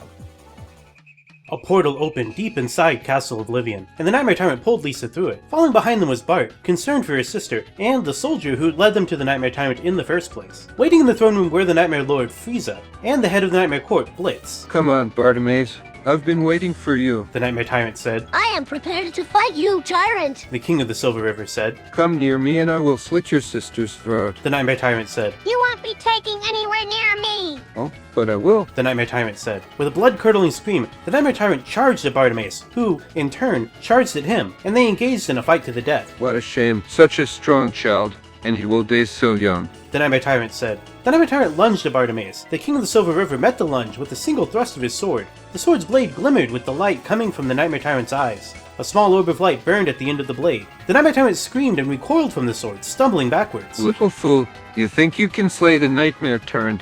Hey, you will fail. The Nightmare Tyrant sent a blast of dark lightning at the King of the Silver River. Bartimaeus jumped out of the way, but the blast still hit him full force, and the light around his body exploded. His body cracked and shattered into thousands of pieces. No! Lisa screamed. She ran towards her brother, and she too was met with a blast of dark lightning. As the lightning engulfed her, Bartimaeus dove at the Nightmare Tyrant. What? The Nightmare Tyrant shouted. He was sure the boy had been killed. Ha! You think you can slay an elder god? I will destroy you! Bartimaeus made a leap at the Nightmare Tyrant. He landed a hit, but the Tyrant simply laughed and stepped aside. He pointed his sword at Bartimaeus, who was now on his knees, and said, Finish it, boy. I cannot kill you until I kill your sister. The Nightmare Tyrant slashed his sword and sliced through Bartimaeus' heart. No! Lisa screamed. She lunged at the Nightmare Tyrant, but he simply swung his sword and split her head open. No! Bartimaeus' mother, Marge, ran towards the Nightmare Tyrant. She raised her axe and was about to strike at the Nightmare Tyrant, but he caught her arm. You cannot defeat me. I am eternal, you are not. The Nightmare Tyrant said. Let go of me! Marge screamed. The Nightmare Tyrant laughed, and Marge struggled to get out of his grasp, but he held fast. You are trapped, you cannot defeat me. The Nightmare Tyrant said. Let go! I'll give you anything you want. The Nightmare Tyrant laughed and said, I want your world destroyed. The Nightmare Court shall rule the shattered remains. I will give you one last chance to surrender. The world will be consumed in fire and darkness. You can save your souls if you wish, and be absorbed into the Nightmare Court, or you can perish and go into the fires. I cannot let you do this. Marge said. I will go with you. You will not. To defy the Nightmare Tyrant is to go into the fires as well. I have always wanted a sibling. I will go into the fires with or without you. Bartimaeus said. He stood up, was about to walk away. The Nightmare Tyrant said, You are not going anywhere. You will go into the fires, and you will remain there until this entire world is nothing but ash. I will visit you every night. I will visit you the same way I brought you into this world. I will visit you in fire and darkness. You are my prisoner, Bartimaeus, you and your sister. Bart was led away. Bart! Marge said. Fight him, and you two will go into the fires. It is the only way. Bartimaeus looked back at Marge and said, I have a sister. She lives in a castle. A beautiful castle. If I cannot go into the fires, I'll go to her. Now let me go. The Nightmare Tyrant stared at Bartimaeus and Marge. Before he could say another word, the walls of the castle shook. Someone is attacking the gates. Frieza said, looking across the hall. The gates? The Nightmare Tyrant said. Why didn't Bartimaeus mention the gates? Across the hall, the battle continued. I will go forth and kill the one responsible for this attack. The Nightmare Tyrant said. And then I will return and consume the Simpsons. It is the only way. The Nightmare Tyrant and his people walked out of the room, leaving Marge and Bart alone together. Why are you still here? Bart asked. He looked to Lisa, lying on the floor. I cannot go with you, and I cannot stay here. I'm trapped. Marge said. You cannot defeat the Nightmare Tyrant. Bart said. He is eternal. You are not. Look at what he did to Lisa. Bartimaeus looked at Lisa, who was now nothing but a pile of ashes. Lisa once stood tall and proud, but now she was nothing but a pile of ashes. I will save as many as I can. Marge said. Bart, come with me. We will save as many as we can. No, Mother. Bart said. It is better that you stay here. You will be safe, and I will say the one responsible for this attack. I am the one who will go into the fires. And I'll go into the fires. You will be safe here. Farewell. Marge looked at the ground. Farewell, Bart. She said. Farewell, Mother. May God be with you. Bart said. Lisa stood up. I will go with you. She said, the ring of Solomon glistening on her finger. Bart's eyes widened. Lisa, you cannot defeat the Nightmare Tyrant. He said. He is eternal. You cannot defeat him. I will go with you, Bart. Lisa said. Our journey doesn't end here. Outside, the castle gates were torn asunder by the attackers. Pearl led the charge, along with Jolene, Roxy, Rainbow Dash, Rarity, and the Grand Alliance. The guards began to fall one after another. It was a massacre. Then, in the distance, the Nightmare Tyrant appeared. Frieza and Blitz followed him. Surrender or perish. The Nightmare Tyrant said. Perish like the rest? The two sides stared each other down. Surrender or perish. Tyrant said once again. Frieza said, I will not stand by while Castle Oblivion is destroyed. You're the one who must surrender. Pearl stated, pointing at the trio with her spear. Your turn ends today. Never, said the Nightmare Tyrant. I will never surrender. I will never kneel before you fools, but your world perishes. Frieza drew his sword and said, I will fight you. Pearl smirked and said, Let battle commence. The two sides rushed one another. Both sides were evenly matched. The Nightmare Tyrant was a master of darkness. He had an arsenal of dark powers, and used them all. The Nightmare Tyrant released screeches and howls that made the hair stand up. He unleashed black tentacles that wrapped around his foes and ripped them to shreds. He made demonic faces that drove those who saw him into laughter and fear. He raised a black cloud that wrapped around his foes and choked the life out of them. He unleashed bolts of black lightning that hit his foes and set them on fire. He made shadow demons that tore his foes apart, that he could not stand against the Grand Alliance. He could not beat the light. The Nightmare Tyrant was a powerful, scary figure, but he was not without his weaknesses. Frieza battled Pearl while Blitz hid from the fight. The Nightmare Tyrant's powers of darkness were weakened in the light, and were countered by Raven's spells. Why can't we ever be the good guys? Jolene asked, punching the Nightmare Tyrant in the stomach. The Nightmare Tyrant doubled over and said weakly, We are not the good guys, Jolene. We are the eternal enemies of the good. The Nightmare Tyrant's breathing was labored. He was losing. His defenses were failing. Roxy wielded the Black Stone of Volcar, while Rainbow Dash wielded the Emerald Stone of Volcar. Together they blasted the Nightmare Tyrant, sending him flying back into his castle. The battle was over. The Nightmare Tyrant retreated, knowing he could not face the combined power of the stones. He's not getting away with it. Roxy shouted. It's too late. Jolene said. He's gone, we won. No, I won't allow it. Frieza shouted. He knocked Pearl back, turning his rage onto the others. You cheated. You're all cheaters. Cheaters never win. You ain't fool. Jolene said. It is over. Yeah. A liar. Liar, liar. Frieza tore the Black Stone of Volcar away from Roxy. He chuckled as he crushed it in his hand. You can't win this way. This is my world. You can't cheat me, or all of you cheaters. He turned to Jolene. You little witch, you're a cheat. I know who you are. Jolene looked down. You're Jolene. You're an honest girl. Hank, you're a cheater. You cheated to get here. I did not. Frieza sneered. You're a witch, aren't you? You have the power to turn things to gold. You should have been here to help us. Jolene said nothing. You should have been here to help us. Why weren't you here to help us? Because I am a witch. I was doing what I needed to do. Jolene formed a fist, prepared to fight Frieza head on. Frieza laughed. You can't fight me. I am the king, you. Oh, but a girl will have no chance. Have as much of a chance as you do. Jolene! Rainbow Dash shouted. She threw the Emerald Stone to the girl and she caught it out of the air. She could feel the hopes and dreams of the Emerald City, of her people, flowing through the stone. The dying wish of her father, the hope for the future, of a world free from the Nightmare Realm. Jolene held up the stone. She threw it at Frieza and shouted, Blast the king. The stone hit Frieza in the forehead, and he collapsed to the ground. The battle was over. The Grand Alliance had won. Roxy looked up from the unconscious Frieza to Jolene in awe. Jolene turned to her friends. There's something I must do. What? Trust me. Do what you need to do. Pearl said. We'll be waiting for you here. Goodbye, Jolene. Jolene nodded. She picked up the stone and went into the castle, with the emerald glowing in her hand. She entered the throne room where she found the Nightmare Tyrant sitting on his throne. His eyes were closed as if in a deep sleep. So you have come? You are here to slay me? I'm not going to kill you. If you did not intend to kill me, then why are you here? I want you to know why I am here. I am here to save the world from your terrible tyranny. I did not want to rule this world, you know. The Nightmare Tyrant said. All I wanted was to sate my hunger.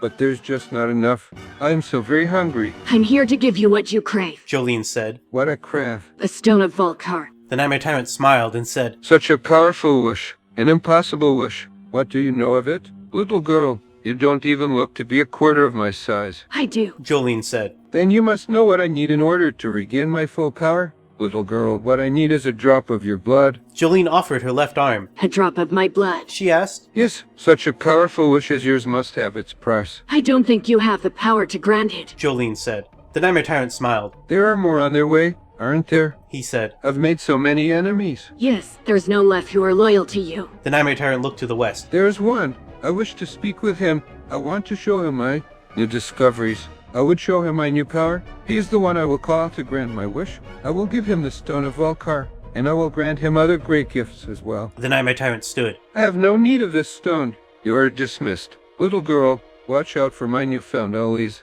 They will seek to kill you. Ollies? The Nightmare Tyrant laughed. Oh yes, they are my greatest discovery. I have Ollies now. Powerful Ollies. I will bring forth my greatest Ollie yet. The one I have been waiting for. He will bring me what I want. The Stone of Valkar. And more. The world will tremble, we will tremble. I will break you. The two stood in empty silence. Soon the soft clopping of hoofs could be heard. Pinkie Pie walked up behind Jolene. Oh, this is a familiar presence, the Nightmare Tyrant said. So there was some remnant of the Black Fang after all. The Black Fang. Yes! The Black Fang! You do know who I am, don't you? I know who you are, said Jolene. No, you don't! See before you the Nightmare Tyrant, Lord of Nightmares? No, I'm Jolene and I'm afraid of yours. Black Fang, the Nightmare Tyrant said and laughed. Well, wonders never cease. The Black Fang, the daughter of Oz. Perhaps everyone I've ever consumed will come back to haunt me in some form today. You don't sound very happy with your lot in life, Jolene said. Nor should I be. You're a prisoner here. I am a prisoner to my own hunger. I can get you back home. The Nightmare Tyrant gazed at Jolene. My home is long gone, child, he said. Do you not see before you a reflection of what you once were? A bright shining spirit. I'm not that anymore. No? The Nightmare Tyrant laughed. You are now a shadow of that former you.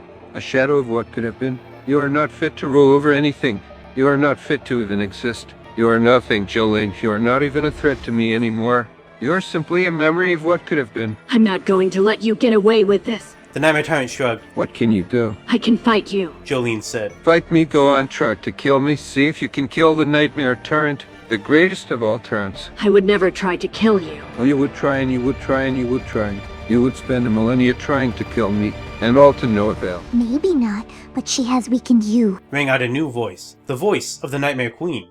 The Nightmare Tyrant turned from Jolene to the Nightmare Queen. If you haven't noticed, he said, I'm not the only prisoner here. That remains to be seen, said the Nightmare Queen. What do you want of me? The Nightmare Tyrant said, I want you to grant my greatest wish. You've already had 2 great wishes granted. The Nightmare Queen frowned. I want you today. You can't kill me, the Nightmare Tyrant said. Oh, I can't. Watch this. The Nightmare Queen threw a fireball at the Nightmare Tyrant. The Nightmare Tyrant raised his hand, and it was as if a gentle breeze flew the fire towards the Nightmare Tyrant, and he caught the flame and threw it back at the Nightmare Queen. The fire blew her hair and singed her wings, but she remained unharmed. She laughed and threw another fireball at the Nightmare Tyrant. This time the fire caught him. He screamed and howled and begged for mercy, but the Nightmare Queen was no longer the Fluttershy of the olden times. She had no mercy left, not for him. Fluttershy spread her wings, glaring at the burning tyrant. Pinkie Pie and Jolene looked to each other, and they both blasted him with their power. A burst of wind blew the 3 of them aside, and they crashed into the wall. The Nightmare Tyrant flew at them with his chainsaw arms. The Nightmare Tyrant saw he was no longer a match for the 3 of them, and he ran and hid behind a corner. Jolene looked behind her.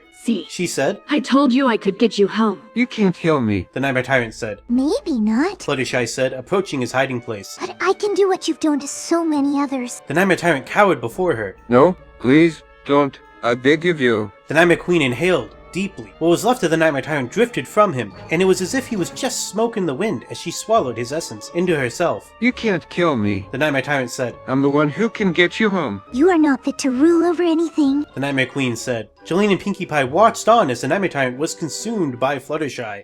After he was gone, she breathed a sigh of relief. I'm free of another tyrant, she said. We are free of him too, said Jolene. Yes! said Pinkie Pie. We should get home. Yes, I think so, said Fluttershy. Let us leave this place. There is one thing I've been wanting to do for a very long time. Fluttershy smiled and led them outside, where all their friends were waiting. The Nightmare Tyrant had hoped that he would be able to get Jolene back home, so he could use her power to try and make the Nightmare Tyrant queen. None of that mattered anymore. He was but a memory, one who had brought destruction in his wake.